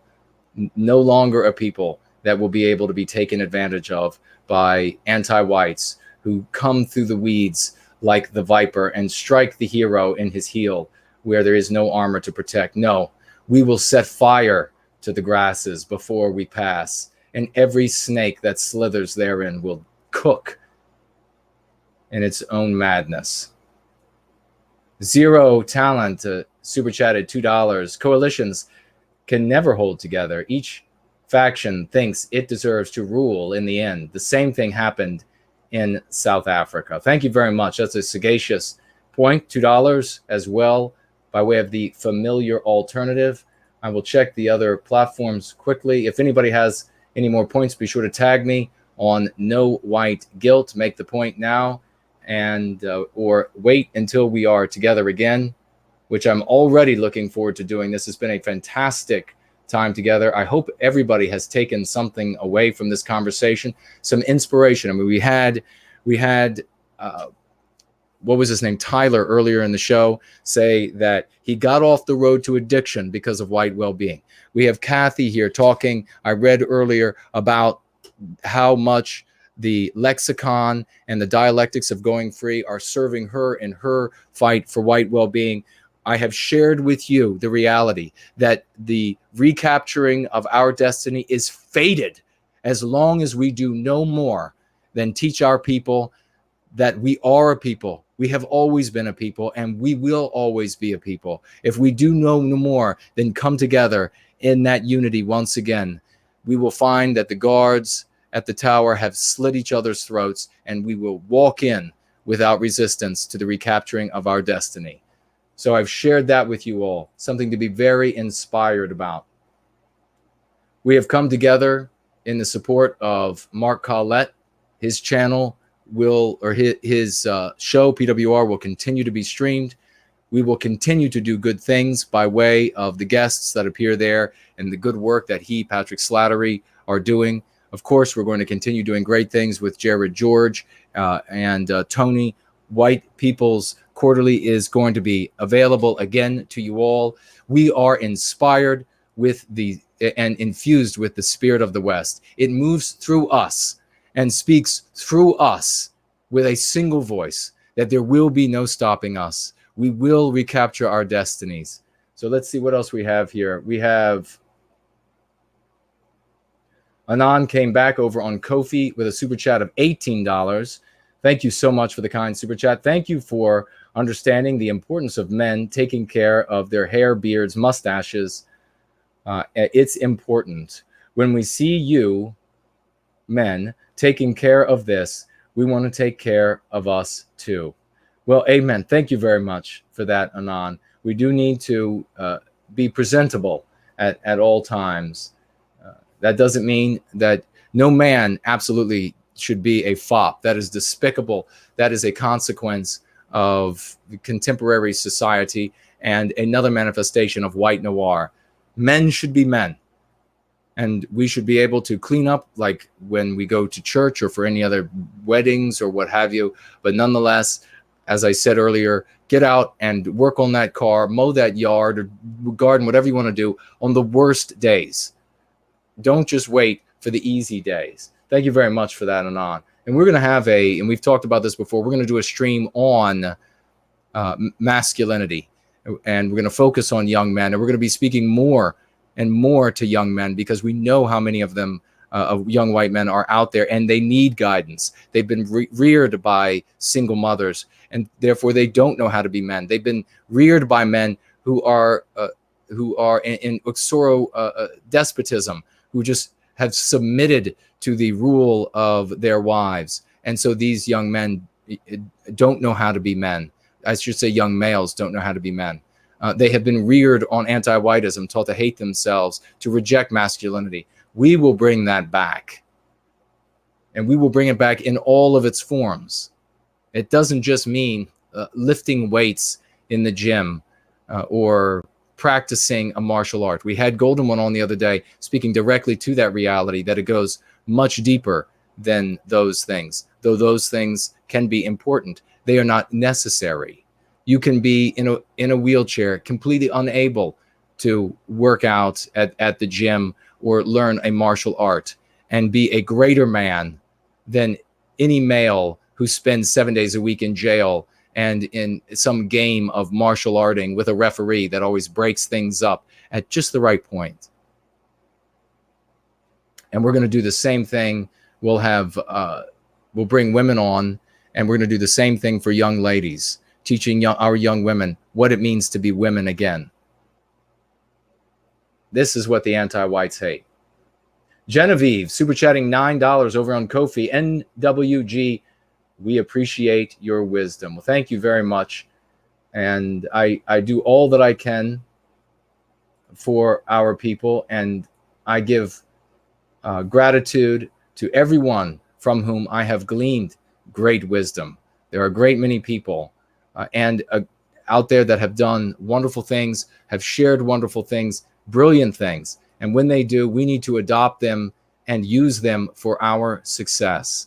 The greatest of our heroes speaks through you, ladies and gentlemen. The greatest of our warriors moves through you. Let me make sure I haven't missed anybody here.